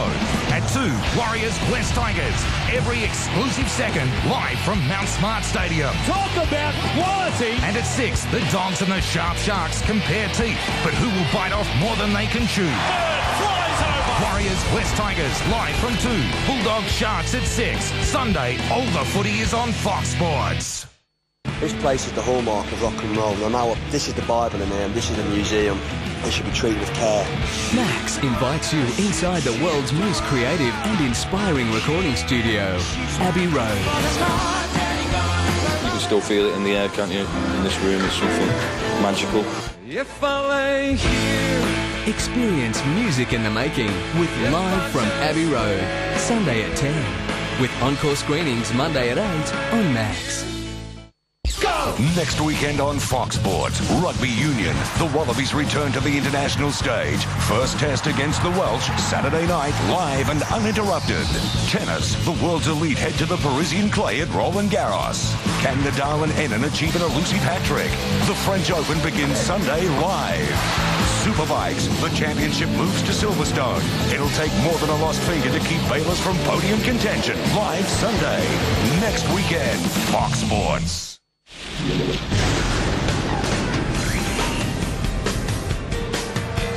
Cats by 29 points here at Skills Stadium at half-time, but the Dockers not out of it. In fact, last time they were here, the Dockers, they did come from behind and win. One of the Cats who is not playing this afternoon, he was a late withdrawal, is Andrew Mackey. He joins us on the boundary line. Andrew, welcome. How are you? Yeah, good, thanks, Dwayne. How are you? I'm good, and that is the question first up. How are you? Because Josh Hunt was a late replacement for you. Why did you pull out? Just last week, copped a bit of a knock on my ankle to start with at the start of the game, and then on my knee. So it was just a case of two things, just been a bit too much. And I had a run this morning, and just the quick, sharp takeoff sort of stuff just wasn't quite good enough. Different Cats this year. You're playing a more attacking style, and it seems to be working.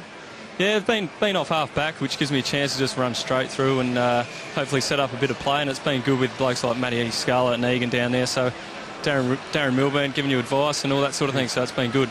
No, you've been in very good form. And just tell us about your heritage, because you weren't supposed to be a footballer, were you? You were supposed to be an umpire. Your father was an SANFL umpire, I understand, and a good one? Yeah, Dad umpired a few games in the Sandfield, did the 1990 grand final, and I suppose he copped a bit of abuse on the sidelines, and I suppose I gave him a bit of abuse there for a while, and the two brothers did also. Yeah, your brother Simon is an SANFL umpire at the moment. Has he got aspirations to umpire in the AFL? Yeah, I think he'd like to. It's sort of tough for him at the minute. I think it's pretty hard to get into the umpiring AFL system, but he's going well at the minute umpiring SANFL seniors, so hopefully one day he can umpire me. That'd be great. How would you cope with that? Would that be a conflict if you had your brother umpiring you? He's umpired me before, actually, and we had a couple of sprays, but our household is a bit mad, so we're used to it. And is that what your heritage is right back, or for what reason did you decide to take up playing the game rather than umpiring? No, I love playing it, mate. I never thought I'd be an umpire. Yeah, I just love playing. And you obviously were picked up as a surprise choice by the Cats. You were picked 7 a couple of years ago, about 4 years ago now, in a lot of people's thoughts you were going to go around the 30s, but the Cats took you pick 7. They obviously saw something in you as a young kid playing high school footy. Yeah, that's it. I just was straight out of school pretty much, and anything can happen with the draft these days, and I wouldn't be the only one to sort of be a bit of a surprise packet, but once you're at the club it means nothing what number you go. And it certainly has been a good career for you down here. Just on today's game, have you been down to the rooms? What's the feeling like? The Cats are playing some good footy again. Yeah, no, we're playing well. We've just got to, as you said before, that the Fremantle did come from behind last time. We seem to be winning the one-on-one contest at the minute, so we've just got to keep doing that, and everyone's going pretty well, so it's good. Good luck getting back into the team next week. Thanks, Dwayne. Andrew Mackey down on the boundary line. A late withdrawal for the Cats today. Another injury problem they had before the bounce today. Stephen King, their former captain, injuring a knee and last week, and he didn't take his place in the reserves today, Stephen King. He will be out for a month and have an operation. Josh Hunt, Mackey's replacement, been playing some good footy, as have the Cats. They lead by 29 points at half-time here at Stewart Stadium. The Dockers with some work to do.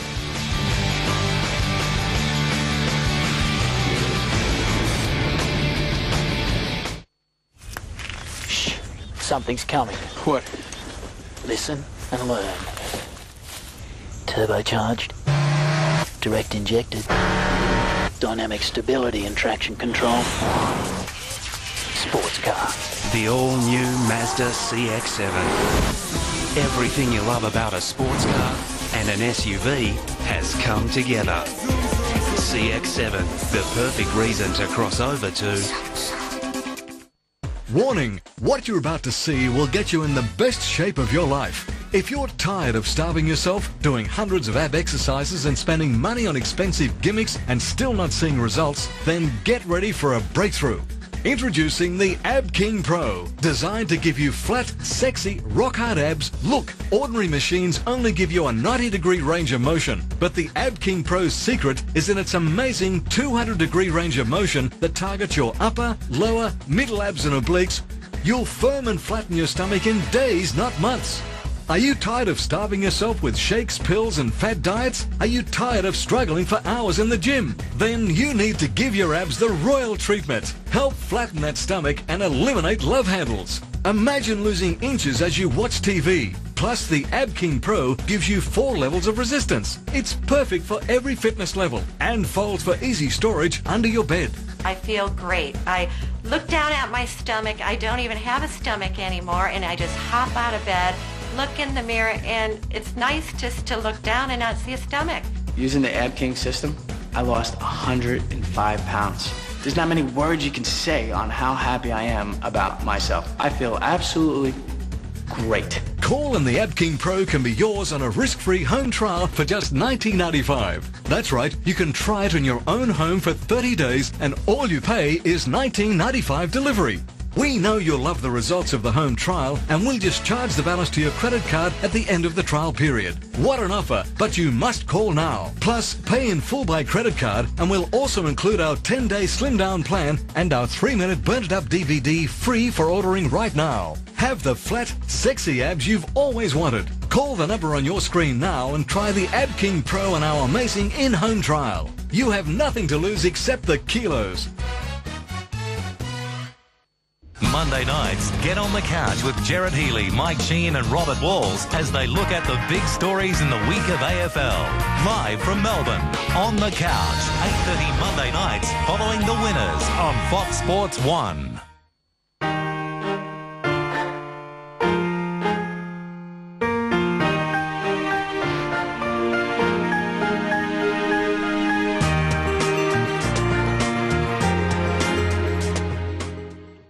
He's triumphed in 3 straight Grand Slams. Tennis and the man who just keeps winning. He may one day be regarded as the greatest of all time. He deserves all the praise that he gets, and not only for how he plays, but how he handles himself. But first, Roger has one thing left to prove. I think it's going to be a very interesting French Open for me. Hopefully I win the title. That would be a dream come true. The French Open starts May 27. Live and exclusive on Fox Sports.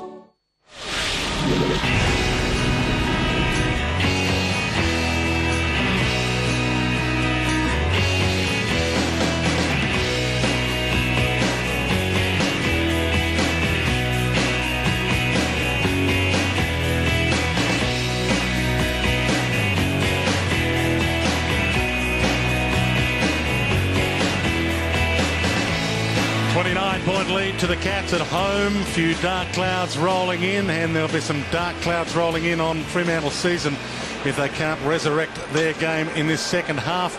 Another game being played, whilst this one's being played here at Skilled Stadium, and it's a pretty big one as well. It's the Brisbane Lions and Essendon, and at halftime it's the Bombers 7-10-52 to Brisbane 5-8-38. We'll keep you in touch with that score. The Cats getting together some sort of pact before the second half starts down on the boundary line. Rowan Smith.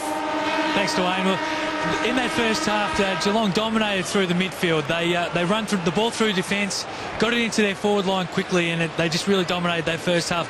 Fremantle in the second half, I think they've got to move Des Headland into the midfield. He's played mainly down forward, where he's struggled a little bit. Max Rook's played on him, and he's just struggled. I think move him onto a good on-baller, just to get him into the game and make sure that they get a little bit of dominance back in the midfield. Thanks for that, Rowan Smith on the boundary line. Des Headland kicked 2-1 last week, and he has had a controversial season so far, as we know, but he was a pick 1 in the draft for Brisbane back in '98. Fremantle giving up a couple of early picks to get him, picks 3 and 19, and he will be one of those players that, if they are Liam and Tony to get back into it, they'll need big games from a couple of guys like Des Headland. Oh, they certainly will. Just 4 possessions for Headland in the first half. He was actually working okay in that second quarter. He was at least moving. I think their whole forward line, sure, at the moment is stagnant. They need to really get some movement up there. And they've made a change on Wojcinski. Peter Bell has got the job on the wing on David Wojcinski. Cats by 29 points to start this second half, and Corey gets the immediate takeaway. Grover with him, Mooney. Johnson wins out. Kick cut off by Gary Ablett Jr. Spears it back inside 50. Cameron Mooney tucked up against the boundary. Grover's got him. Stokes, he can run in and goal!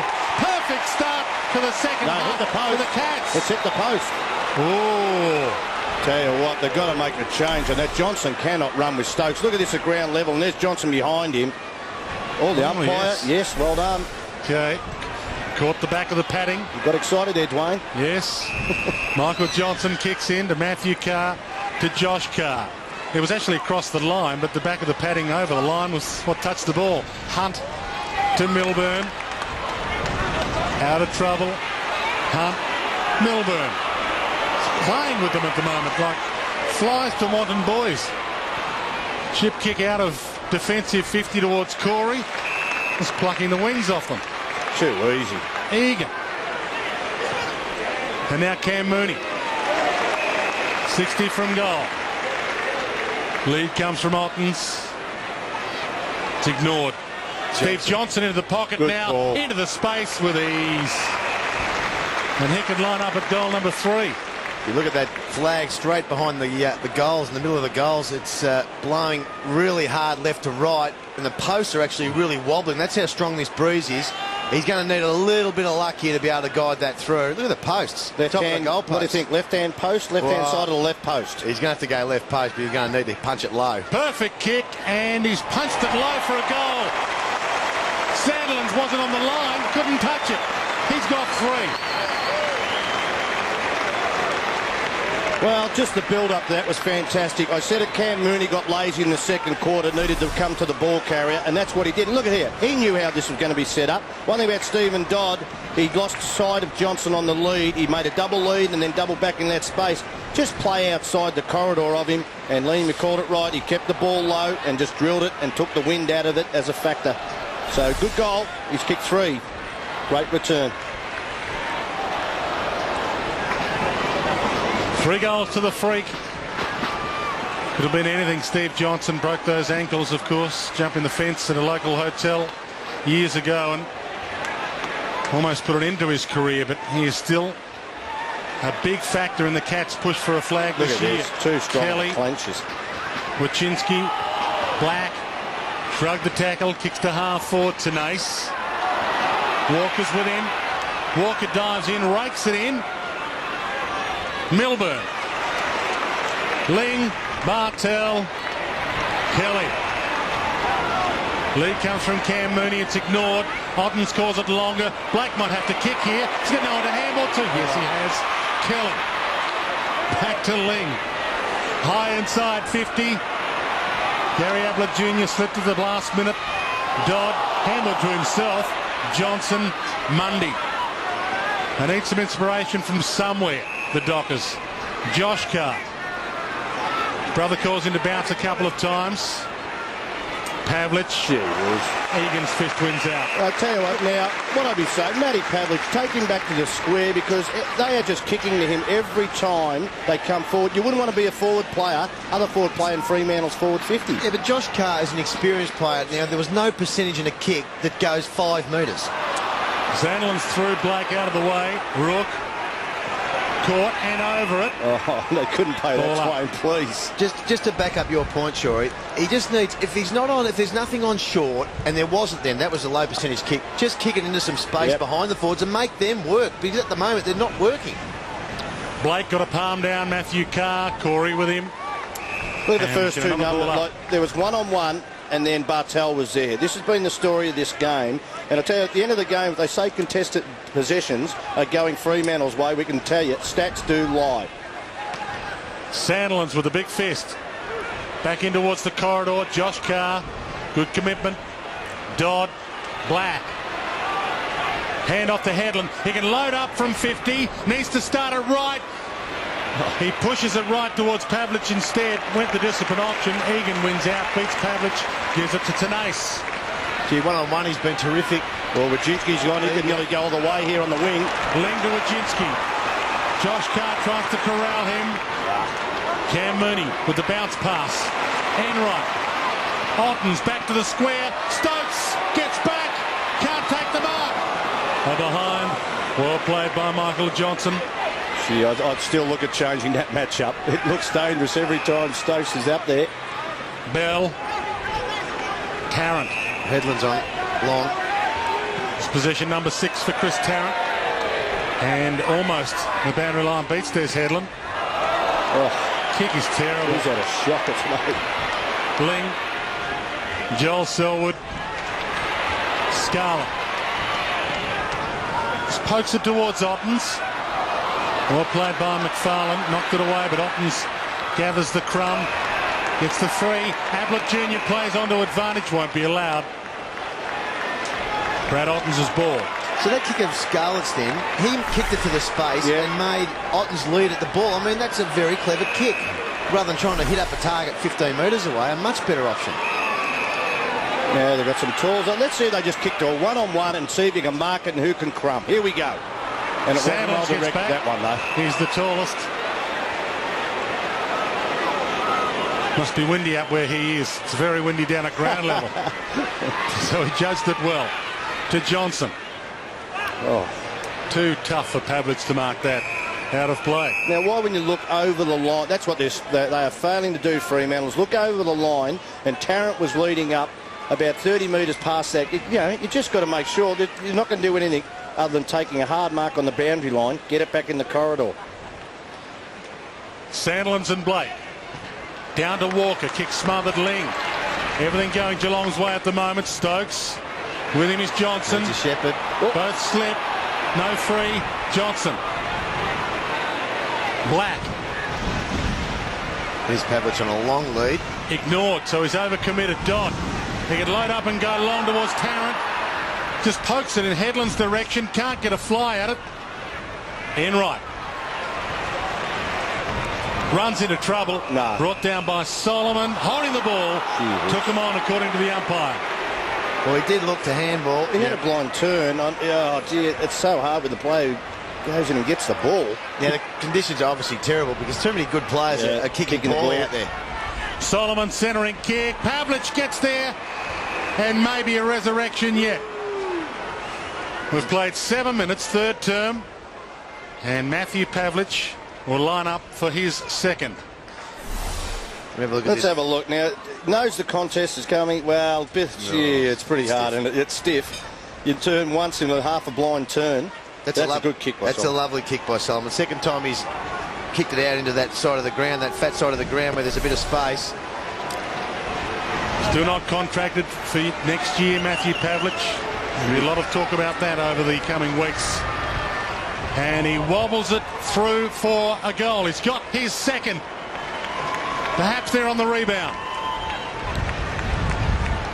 Well, there it is. He's gone up to Solomon. He's trying to lift him with, get some enthusiasm going. It just lacks it. It's a lackluster performance from Fremantle in a lot of departments, but that was a great kick by Solomon. And Pavlich kicked 2 this time. I think they'd be happy if they thought Pavlich was only going to kick 2 just prior to three-quarter time, with Tarrant kicking another one. Another helicopter kick too. from a star who kicks beautifully. Exactly right. So it is a tricky conditions for the players out there today.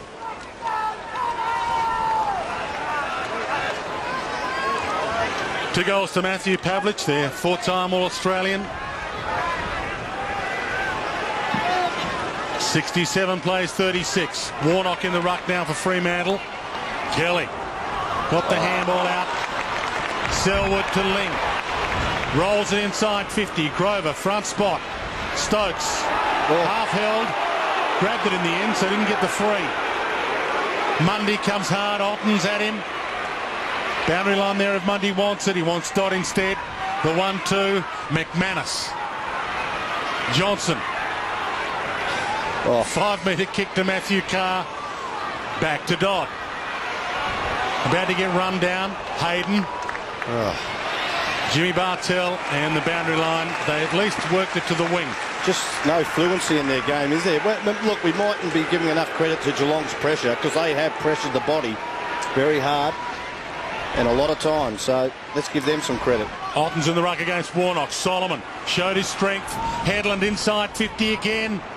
Over the head of Adam Campbell, the target. Well done. Egan has been superb. It's an ace. Now Wachinski. Some speed down the outer wing. Kelly calls for it long. Nathan Ablett there as well. McFarlane got there, took the commitment mark. Really had to go. He heads wide. Peter Bell. They've had a few inside 50s, Geelong, but just can't capitalise. Haven't got a forward on. Another bad kick here. Enright with the fist on. Headland gets the free. Enright was just trying to hold that up, and it probably wasn't a bad option to bring it back. Rowan Smith. Just been watching Chris Tarrant the last couple of minutes. What he likes to do, he likes to lead early and long, and what Freo are doing, they're not moving the ball quick enough to get it into him.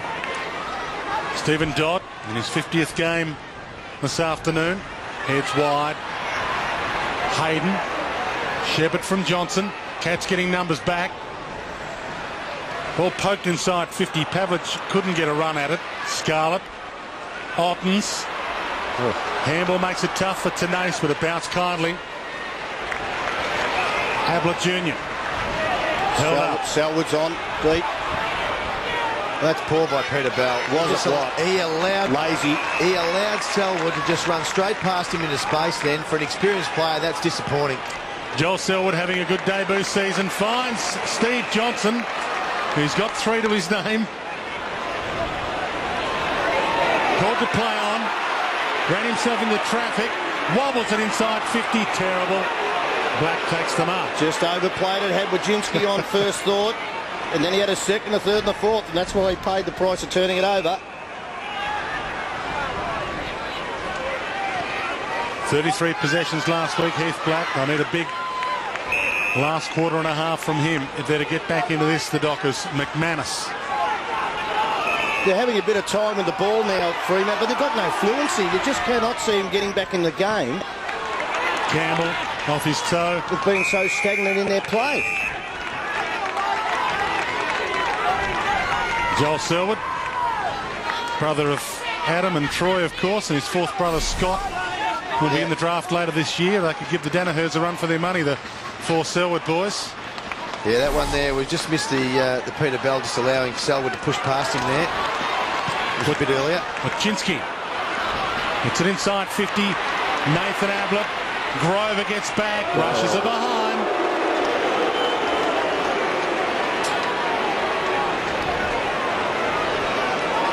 .68 plays 36. 13 minutes gone, third term. The Dockers getting plenty of ball, but still not able to use it to perfection. Another fumble. Dodd to Hayden. They might rush another behind. Well, that sums up where this game's at right at this very minute.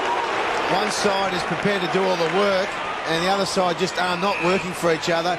Now, I don't blame the bloke with the ball there. I blame the players up the ground. They really need to at least push into some space, give the defenders half a chance. Look, even now, 5 minutes on, it feels like they've still got nothing to kick to. Michael Johnson just pokes it up in the air. Warnock comes from 4 deep, can't mark it. Scarlett Here they go again. Stokes.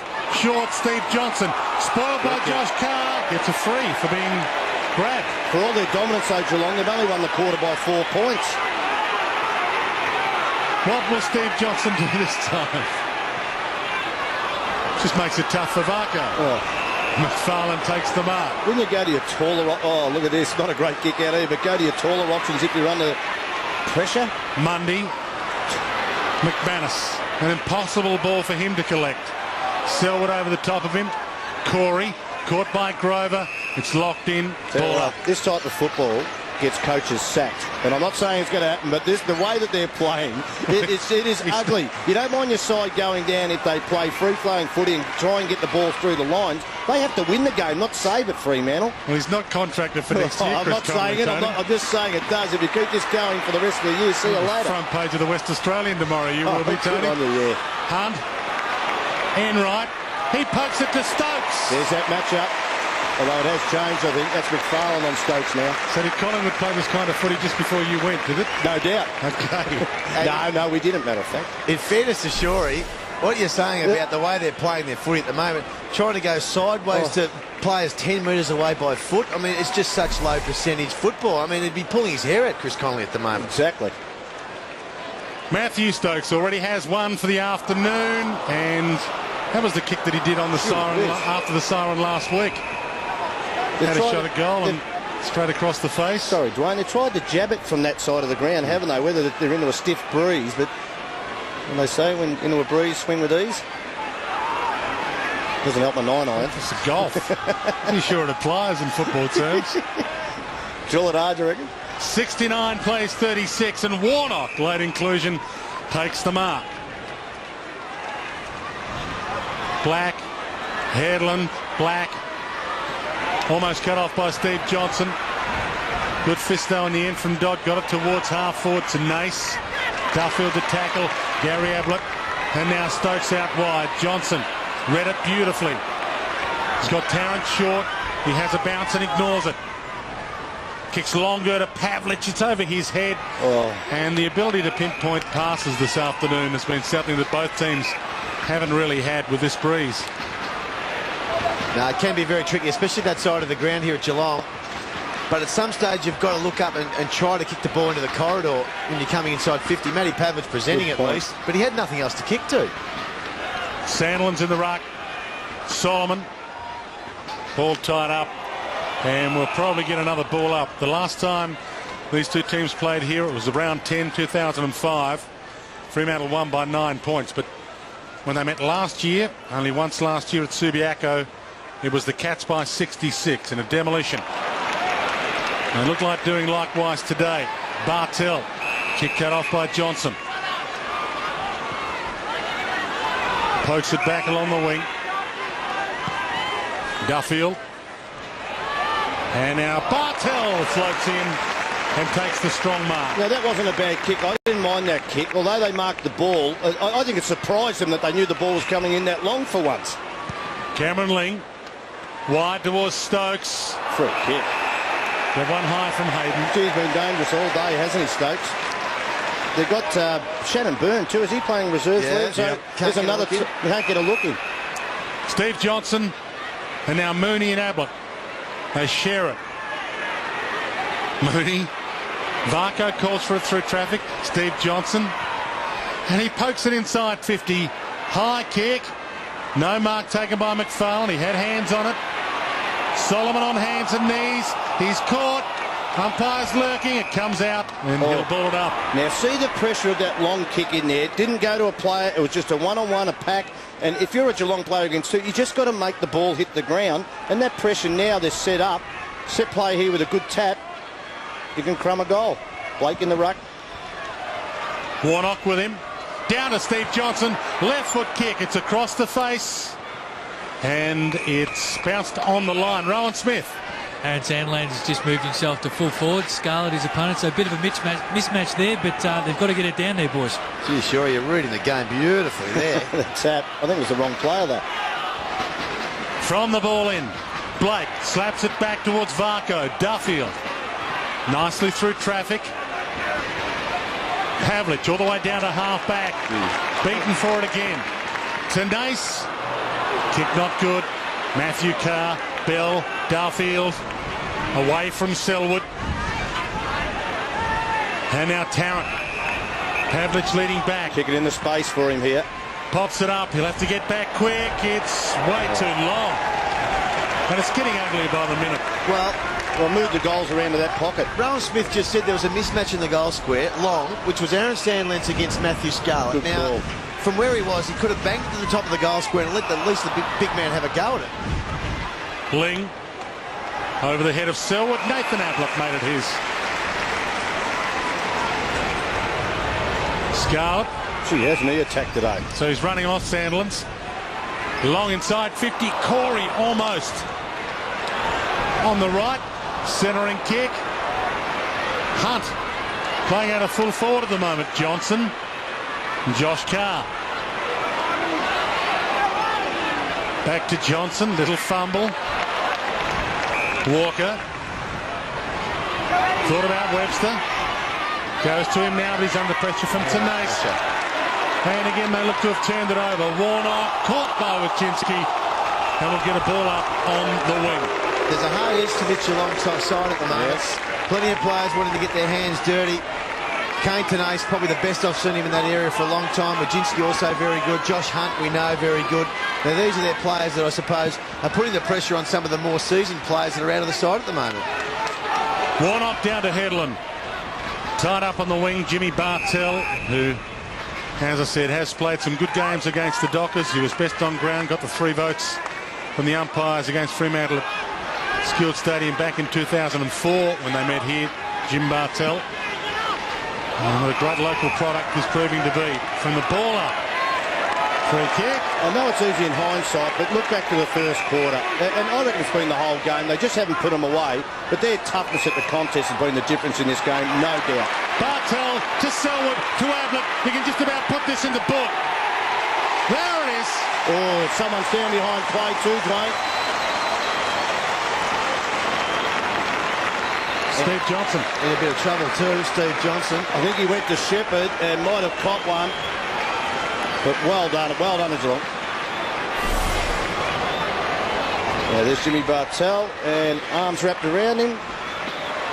Well, I don't mind that off the plate. If the umpire can pick that up, she's a good player, Selwood. Look at the way that he just held the ball to allow Ablett to run in the space and, of course, give Gary enough chances from there, and he's going to convert. Well, Gary Ablett Jr. And Steve Johnson in the hands of trainers, but he's up. It was just an errant arm. Not sure which Fremantle player. As he was going past, just an arm went out. Might have got him in the breadbasket. 75 plays 36. We've played 22 minutes in this third term. Crowley going nowhere. We've got another ball up in the middle. Ryan Crowley coming off a good game last week, 23 possessions and 12 marks, but just the 13 so far today.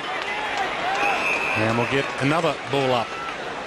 Still inside the centre square. I just wonder, you know, when you do get beaten in the contested part of the game, and like I said, it was set up in the first quarter, if you keep playing this playing of possession football, you can't change the trend of the game. And I reckon they play themselves into a mode where it just cannot be changed by a group of players. Webster with the toe poke. Pavlich to Bell. Tarrant the target over his head. Free kick perhaps for a push. And finally something goes their way. Adam Campbell, who kicked the 4 goals last week and was one of the heroes to line up and maybe keep the Dockers in with a sniff. Yeah, well, they need to get at least this one and another couple, I reckon, before 3/4 time to get some belief. It's one of their rare locals, actually.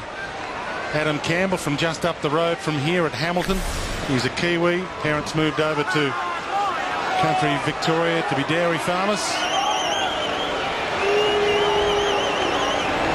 Knows this ground and kicked like he knew it too, but the breeze pushed it too strong. And only a behind. Milburn. 75 plays 37.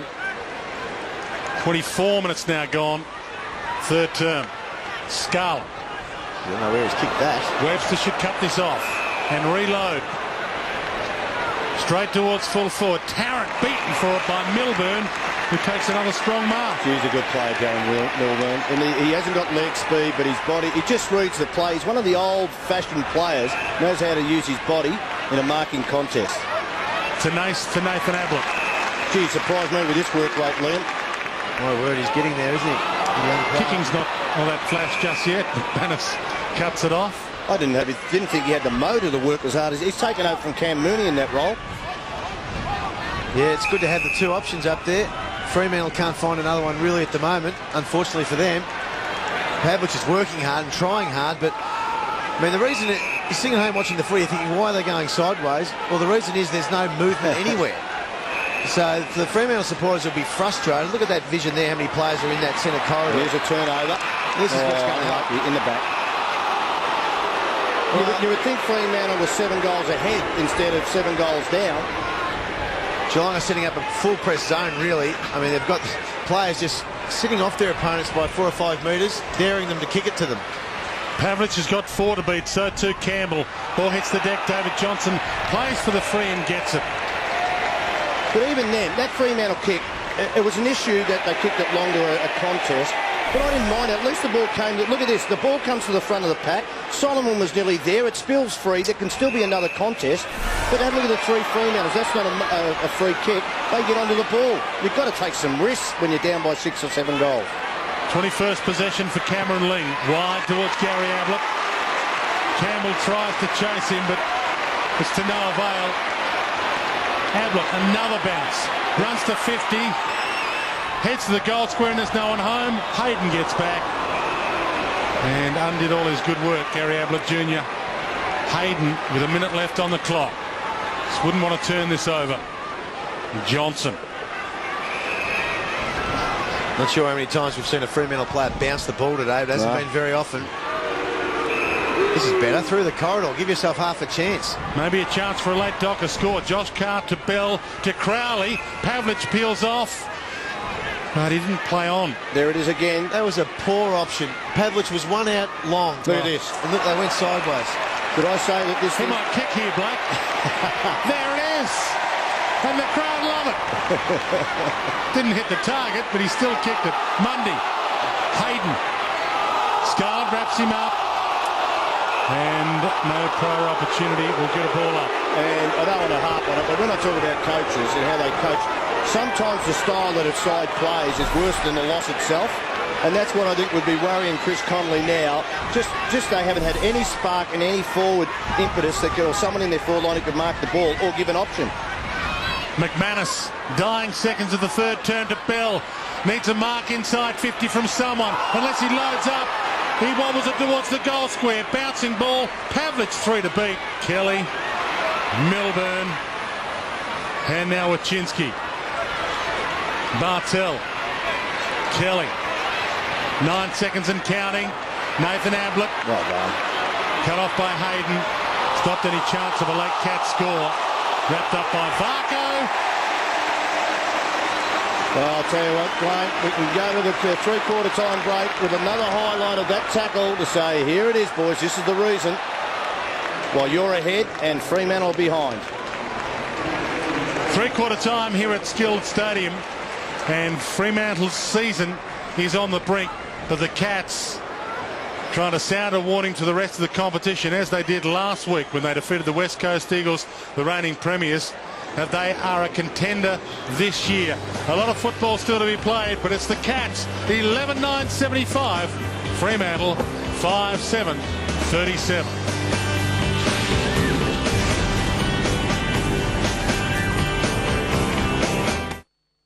Deposit and no interest until January 2010. Now at Harvey Norman. Start shopping. It's time to get what you want now while this incredible offer lasts. With monthly repayments and no deposit and no interest until January 2010. That's an amazing 32 months interest free on our huge range of big screen home entertainment and household appliances, computers, home office and mobile technology, furniture, bedding and bedroom furniture. No deposit and no interest until January 2010. But hurry, limited time only at Harvey Norman now.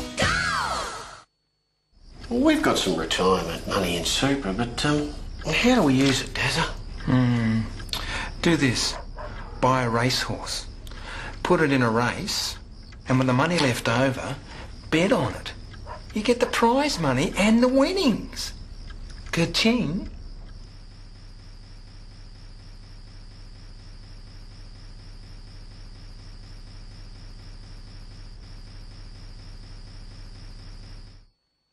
I definitely need a break. Little holiday, maybe? Hey, need a holiday? What's that? What sort of break would you like? Wow, nice one. That looked good. That is my kind of break. Yeah, no, I'd be all over that. Oh, perfect. That's it. I'm out here. What's on in New Zealand? Whatever you want's on. Just go to newzealand.com and see what's on.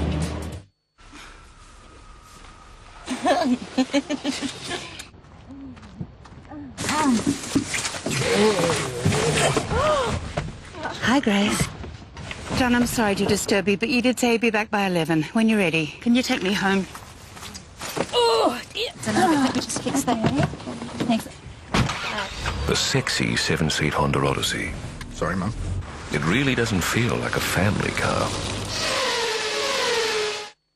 Live Earth, the concert for a climate in crisis. 7 gigantic concerts across 7 countries in one day. The biggest ever coming together of people for the planet. Crowded House, Jack Johnson, Wolfmother, Missy Higgins, Sneaky Sound System, Paul Kelly, Eskimo Joe, John Buckler Trio, and more.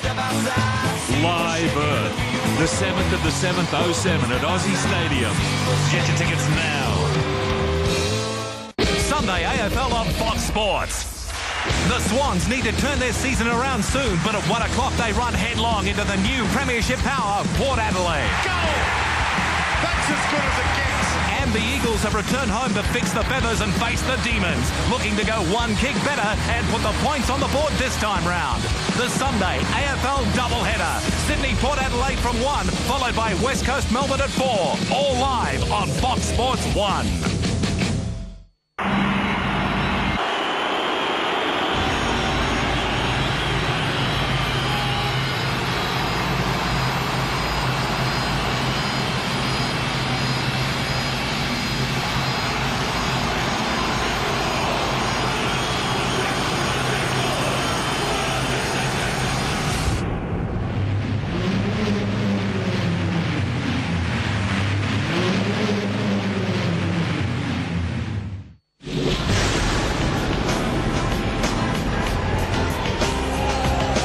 Three-quarter time here at Skilled Stadium, and the Cats 11-9-75 to Fremantle 5-7-37, and barring something amazing and spectacular of the order of maybe the West Coast comeback here at Skilled Stadium last year, the Cats look to have the 4 points. They've had a lot of troubles, the Dockers, gentlemen, getting some momentum going from defence. Oh, they have, because it's a first kick. That's an easy one. Let's get it out of the pocket. The Cats will allow that. All right, try and get it out, but no one up the ground around the half-forward line is actually moving. So, and it happens again here, Shorey. Well, I'm going to give credit to Geelong and the pressure. Now, we know this side do like to get a lot of cheap possession. Look at that. Well, if you're in the coach's box, you're pulling your hair out if you've got anything left after what happened in the first half. But, you know, we haven't said a lot about Geelong's pressure, and there we can see Chris Connolly. He's under the pump here. I think he's got to set down some rules here. If you get the ball on the wing, we want to look inboard straight away. If you can't, you get back off the mark and you drive in the line towards the goal square. Now, we know we might get beaten by 10 goals, but at least go down fighting and get a contest front and centre. Go back, and I know it's old football, but it's not working the way it is at the moment with the modern game. Rowan Smith on the boundary. Well, not many concerns for the Geelong boys just by the scoreboard, but just a couple of injury concerns for them. Corey Enright's had his left knee heavily strapped. He come back out on the ground. He's just stretching it up now, but he come back on the ground, just did some agility work, just testing that knee out. And also Max Rook spent about 20 minutes on that quarter on the bench. It'd be interesting to see if he comes back on, boys. Well, he's done a bit of a number on Des Headland. Now, what do you think, Liam? I know that's sort of old advice, but what I'm thinking is play on, take some... I'd rather get beaten by 12 goals than go down playing the style of football they're playing at the moment. I don't know what you think from that. Totally agree, and I think even to go even further, if you've got the ball anywhere near the centre of the ground, just kick the space in the forward 50 and make your forwards work, because they're not working at the moment. Keep it between the sides of the square, the whole length of the ground, and just fight another day. Try and win some contested ball would help too. Final term underway, 75 plays, 37, and David Johnson to Ling. Cats have owned the ball for most of the afternoon. Mundy gets back. Half-back flank for the Dockers. Bell. Another one for another scalp for Cameron Ling. Just the 14 possessions for Bell. Now, here we are out in the wing. Look in the corridor, no one there. Drive it down the line to a one-on-one. There's no one's moving. But I don't care. Now, look, he's probably kicked it right on top of Geelong head. But you've got to go. Here you are. Good effort. And who was it? Peter Bell taking a courageous mark. Where's the 6'3" players? Well, he was the one that started the chain, so at least he's working, Peter Bell, because he actually was at half back there. Now, here he is. If you can't get it in the corridor, drive it to the top of the square and see. Let's see what happens here. So Bell towards Pavlich. They need him to fire in this final term. Going nowhere inside 50, will get a ball up. Don't mind it though, Dwayne. Look, you've got a ball up now in the forward 50. Geelong defenders under enormous pressure. That's exactly what they've got to do to try and kick quick goals in this game to get back into it. Sandlands. Hunt.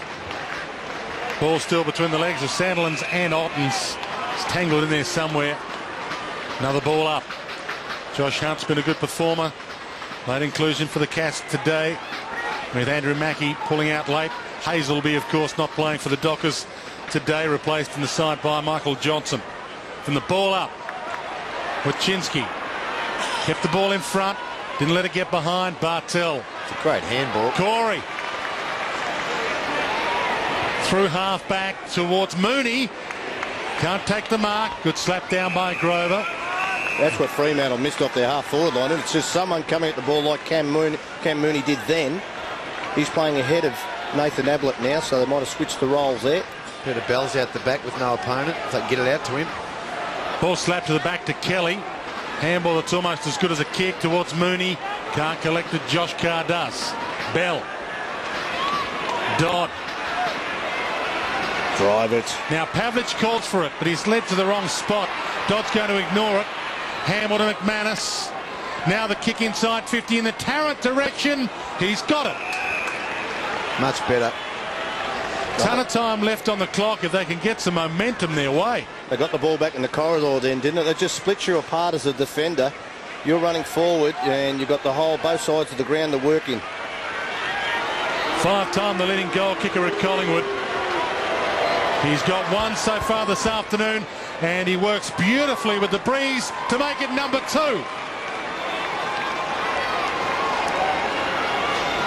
Yeah, good finish, Chris Tarrant. It certainly was. His work rate then again, he has one player, and that's terrific. They can get the ball into the corridor, as Tony Shaw said, gives you a better chance to attack. And he worked from one side of the ground to the other, and that is work rate and desire to actually work. And it was a good reward for a bit of effort there from Chris Tarrant. And that's where he's at his best, Chris Tarrant, no doubt, when he's actually running. Darren Milburn, as good a player as he is, he couldn't keep up with Chris Tarrant on that occasion.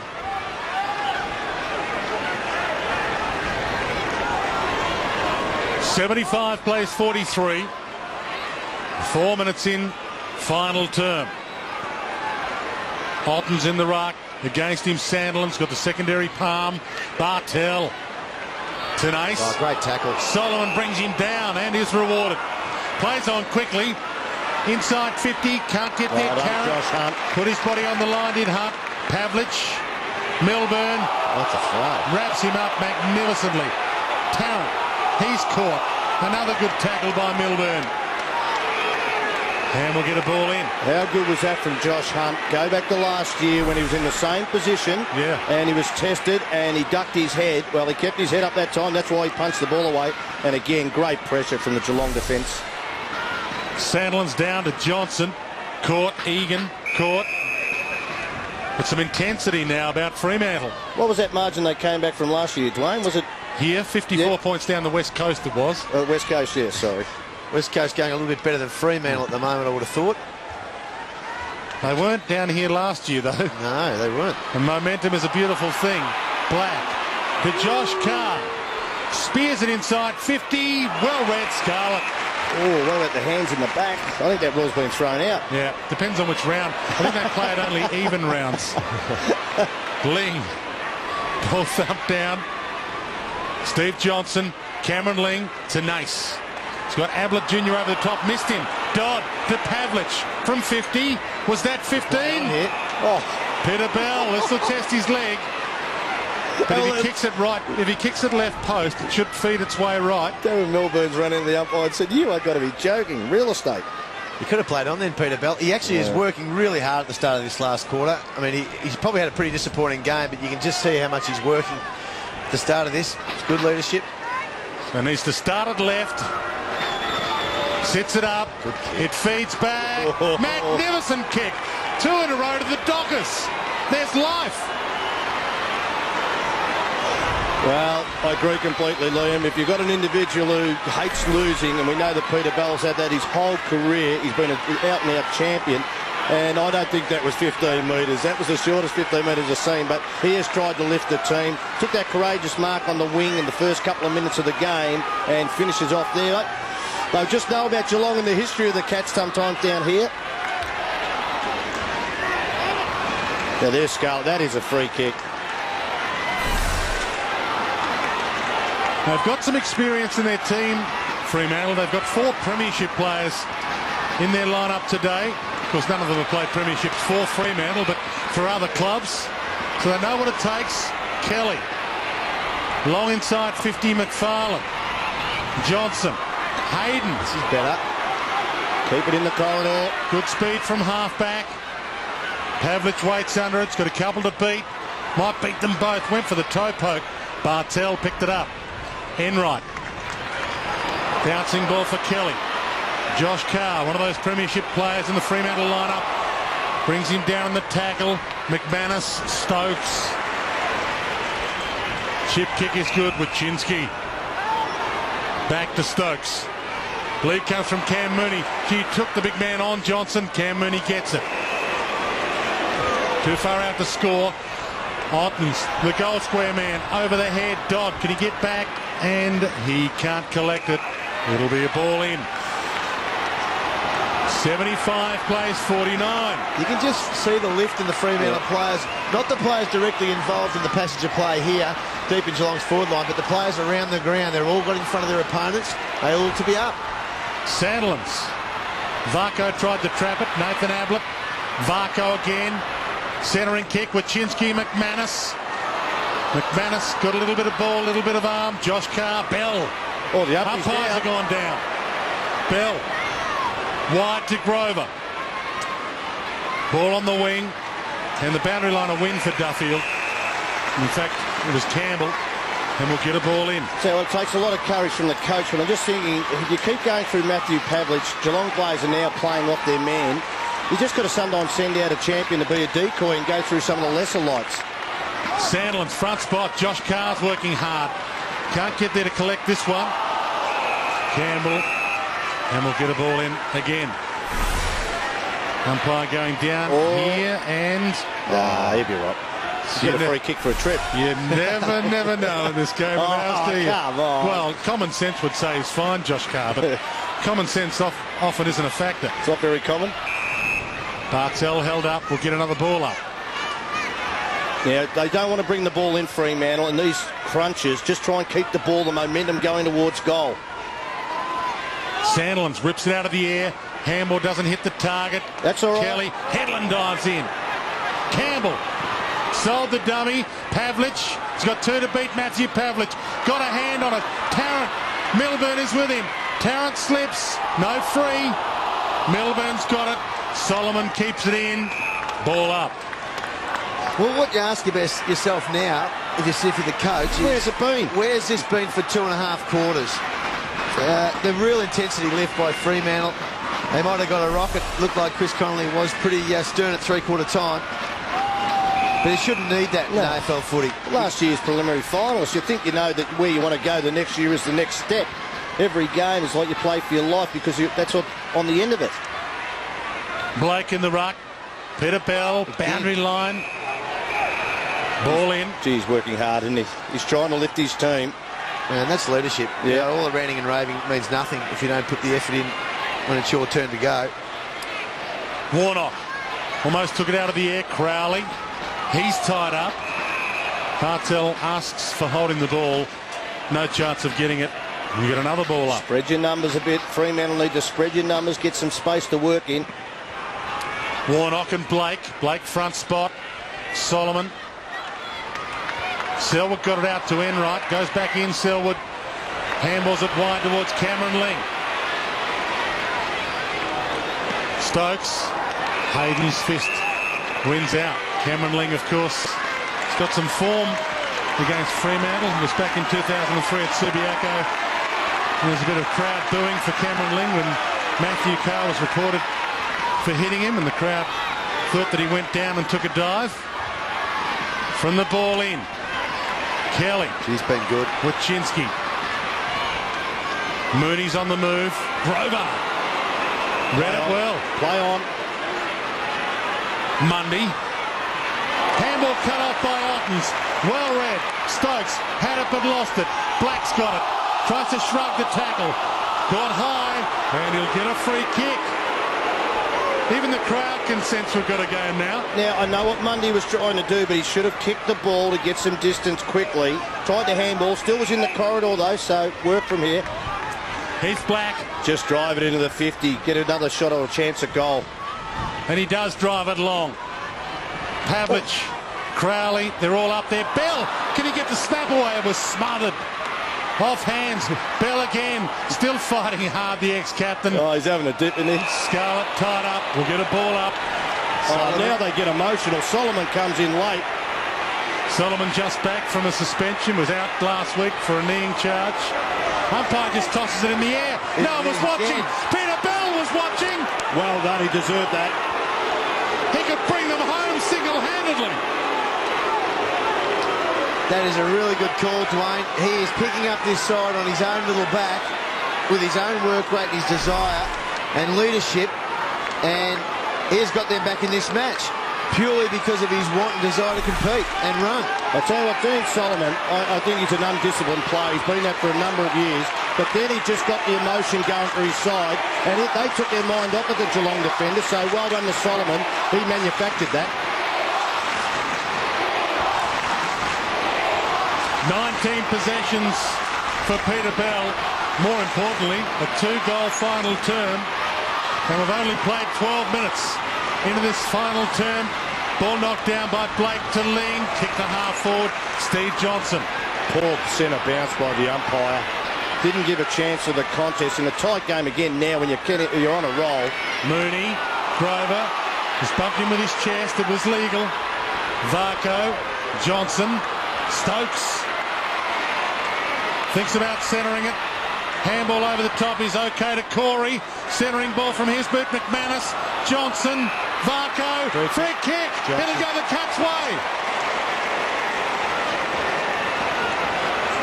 Steve Johnson to take it. McManus not happy. Gee, the momentum flow, wasn't it on? Yeah, just said this free kick is here. McManus, Wajinski. Where's the free kick there? Well, they said it was front on contact. That was just going for the ball. You had to go and spoil. It's the prerogative of the player if he wants to come back with a flight of the ball. Right. The person that's actually looking at the ball. That couldn't be it. Well, that has to be it. Give them the benefit of the doubt that that's not it. Please. I'd like to have another look at it. Steve Johnson. He's had a big afternoon. It's just got a little bigger. He's got 4. Well, let's hope that wasn't a free kick. He was held before he got to the contest or something. Here we go. McManus trying to... Oh, no, umpire. Now, I want to go back before that because this bounce, look at that, sideways, no way known the ruckman could contest. Had the gumption to pull the ball back, throw it up and say, I made a mistake. You do that in the grand final and that could cost someone a premiership.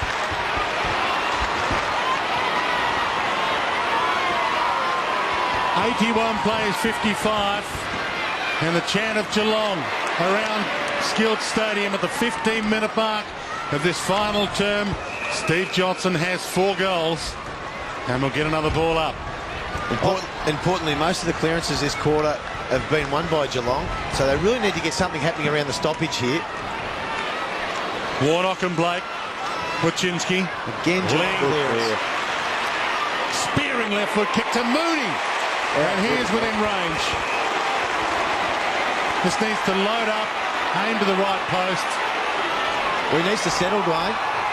Free kick, undisciplined. It's Hayden dragged. I think Gary Ablett Jr. to the ground. Dwayne, I don't know if you saw. It's going to be 50-metre penalty. I thought it would have just been a free kick on the spot. Do they have to pay that off the ball like that at 50-metre? I know. It goes to Cam Mooney because the infringement was.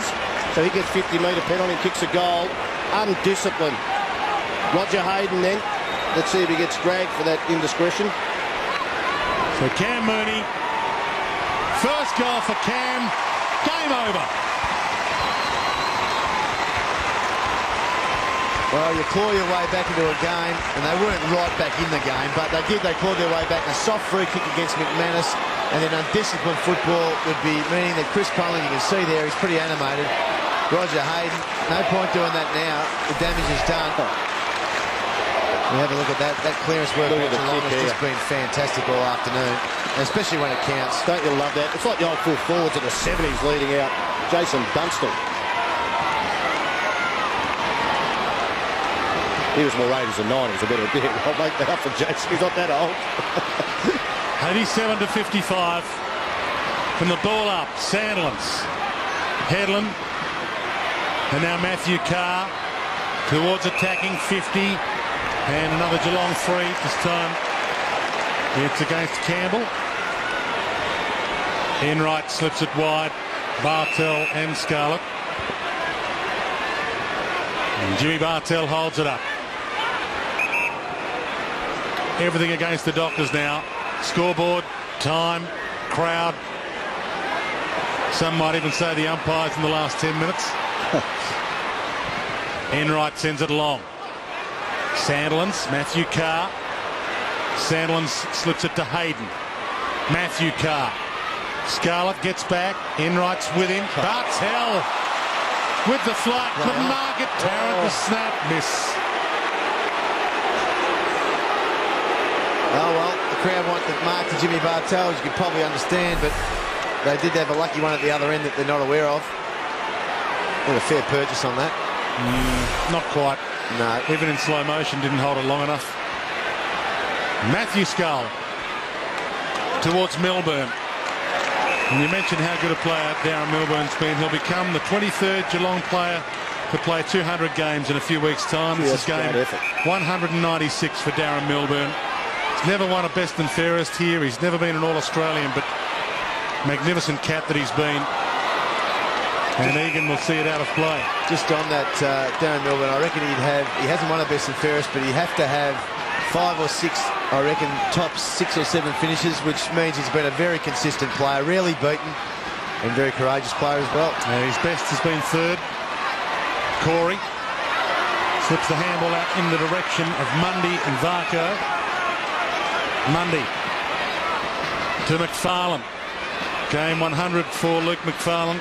Hasn't been all that good an afternoon to remember. Josh Carr. Ablett Jr. chases him down to Hayden. Back to Carr. That which is long. And off the side of the boot. Well, that is a lack of discipline. Yeah, a torpedo on the run where you can lob it to the top of the square, at least have a go with a drop punt. You know the efficiency rate's better. Gee, if you cut anyone some slack, though, it's Josh Carr. Isn't it? 22 possession afternoon.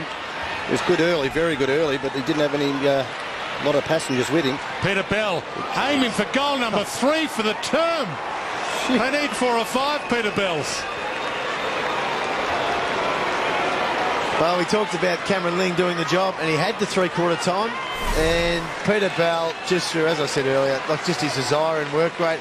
He was animated after he kicked that goal. 3 goals now in the last quarter. It's a sensational effort. He's been able to do it at both ends of the ground as well. Just hasn't had a lot of help, really. Look at him. That's what you want to see. That's what you want to see. Someone still believes he can win. Well, someone that's actually hurting out there, because he's got a few mates that aren't probably hurting anywhere near as much. 3 goals in the final quarter for Peter Bell. Just ticked into time on in this last quarter. Still 8.5 minutes remaining. Peter Bell thinks they can still get up. Varco, Mundy, Josh Carr. Mundy. Kick away just in time. Tarrant tackles Ling too high. Cats free. Just love to see their stats for how many longer kicks they've had in this quarter, Fremantle, to short kicks, the ratio to what happened in the first 3 quarters. We'll grab that one after the game, Dwayne. Just need to pull a minute off the clock here, the Cats. It's as good as a goal if they do. Cameron Ling off the side of the boot, out of bounds on the full. Switches on. Immediately looking to bring it back into the corridor. So there's obviously been a message there. I think Chris Connolly will be pretty frustrated. Oh, the free kick downfield. Against to the Cats. It's against the Dockers again. Gee, they've been undisciplined, haven't they? Shit. Again, this comes back, and it shouldn't be Chris Connolly's fault, but some of these players get sucked in and mentally can't cope with pressure, and then they just do stupid things like this to, you know, cost them goals. Possession number 30 for James Kelly. Oh, he's been terrific this afternoon, Dwayne. He's actually working into some really good form, James Kelly, this year. There were times when people questioned his passing ability, but he's been sensational by boot again today. Ottens, that's a big long launch to the goal square. Getting back, Johnson takes the mark. Well, he got into that wind tunnel just at the last minute down there. Crowley. Okay, look into the corridor. Take a risk. Pavlich. Still out of sorts a little, Matthew Pavlich. In the last month or so, 11 possessions and 2 goals for him this afternoon. It's been a good battle with Egan.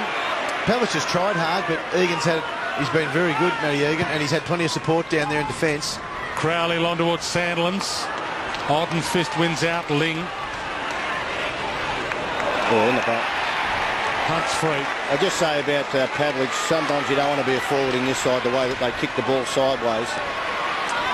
Ablett and David Johnson have a little possession fest at half back. And getting back McFarlane. 6.5 minutes remaining. And the Cats season is on the up and up.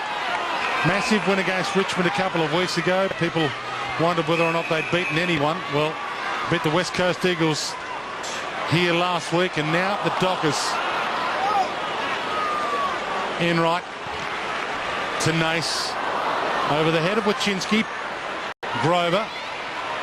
And Wachinski should be content to take this out. No, he found a yard. Cam Mooney leads long. It's in his direction. Good punch again. McFarlane gets it out of play. Cam Mooney claims he was hit high. Umpire will have none of it.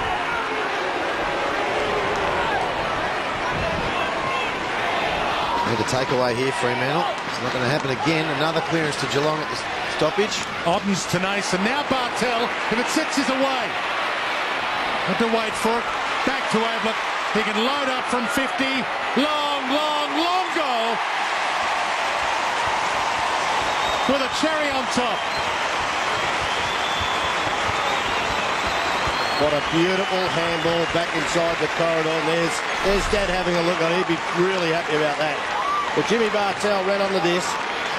We know how hard he plays the game, but he also can run, and he just slipped the ball back inside the corridor. And Gary Ablett Jr. with the wind at his back. He's not going to miss any of those. He's worked his way into the game. Pretty quiet early, I thought, and then, of course, he has an impact like that. 2 goals to Gary Ablett Jr. There's Gary Ablett Sr., who kicked 1,030 of them to be 5th on the all-time list. From the ball up, Sandlands, Matthew Carr, Peter Bell, who just keeps on keeping on. Ball bounced terribly for Tarrant, nicely for Kelly. And yet another possession for James Kelly. That was number 31. Bartel, that was possession 27. Well, it's the same old with the Cats at the moment, Dwayne, isn't it? They've got a lot of players. Gary Ablett in the 20 possession mark. James Kelly, Joel Corey, James Bartel. There's a number of players that can rotate through the midfield, and that's where they've really been a little bit too good for Fremantle. A lot more options to run through that midfield. Had some horror trips here, the Dockers. They kicked their lowest ever score here in their history a few years ago, 3 goals, 7. And that still stands as their worst score. And this afternoon they've been able to kick 9. Hayden inside, 50 towards Pavlich, who can get himself a consolation prize. But unfortunately they just didn't have the goal kickers early enough in the game when it counted. Well, he's had a great battle, hasn't he, with Matty Egan. Matty Egan's held his own in the one-on-ones, body strength-wise, which Pavlich needs. Once he gets on the lead, that's where he's a very dangerous player. You got a question about Fremantle is they do lack a bit of leg speed in the middle like Geelong used to. Geelong have brought in a couple of players, but now if you get all that possession, it means you're pretty well a downhill skier a lot of times and haven't got a defensive mindset. Well, 3 goals will look okay in the paper tomorrow. That's what he's got, Matthew Pavlich, but the Dockers will still go down. They haven't had too many winners this afternoon, and I wouldn't even say Pavlich, as much as he's worked really hard, he hasn't had a clear win over Matt Egan. Or as you say, Dwayne, 3 goals is still a good result from a key forward on a windy day like this. But I think one-on-one Egan's been terrific this afternoon. Oh, they were too one-dimensional for mine, Fremantle. If it's not Pavlich, it's really nobody at the moment.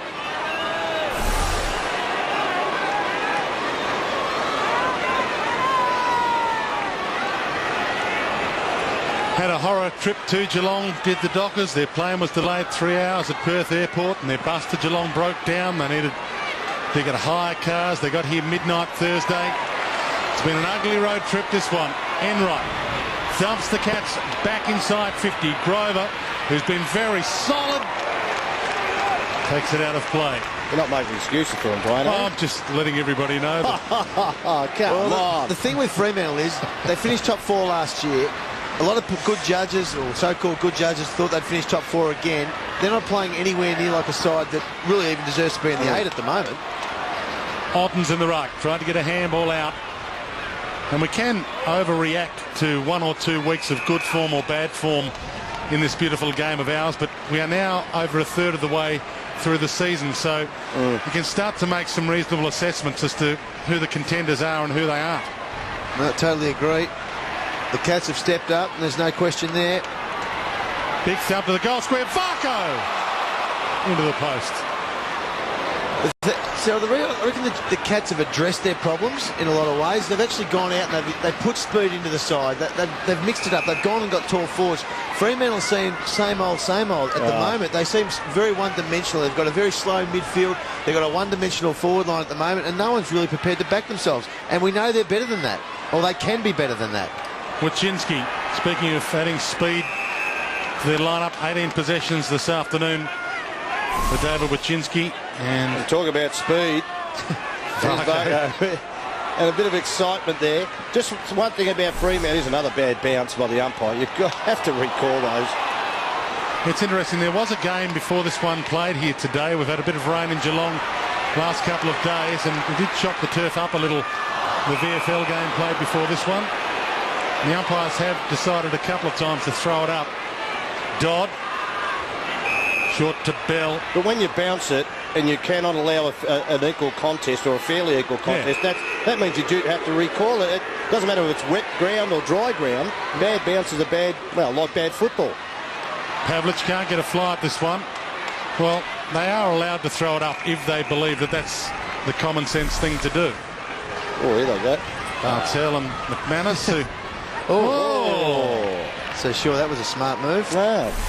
Too sure what there is that McManus could teach Jimmy Bartel right now. Sandlin's in the ruck. He was trying to lay down the law to him in some form. Oh, he's miserable, Darren Milburn, isn't he? He is. Couldn't Jimmy Bartel just stand up and go, are you looking at that scoreboard? I think it's saying something.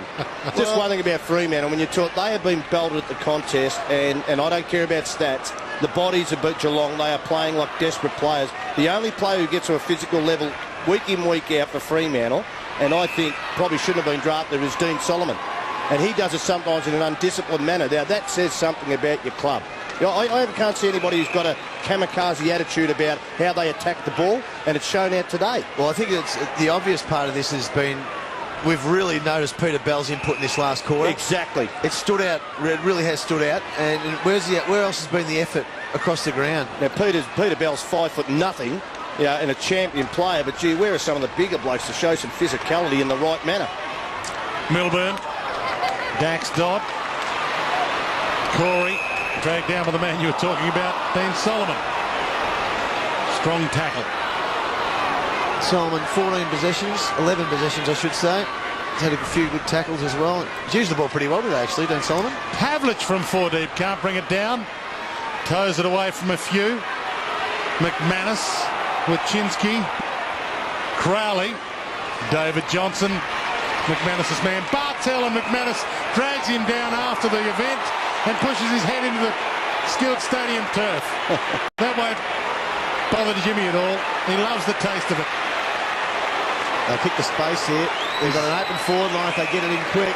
Still on behind play. He's a tough nap from a local Bell Park club. Here's Jimmy Bartell. He won't mind a little bit of that. He's probably leading the race for the Brownlow right now.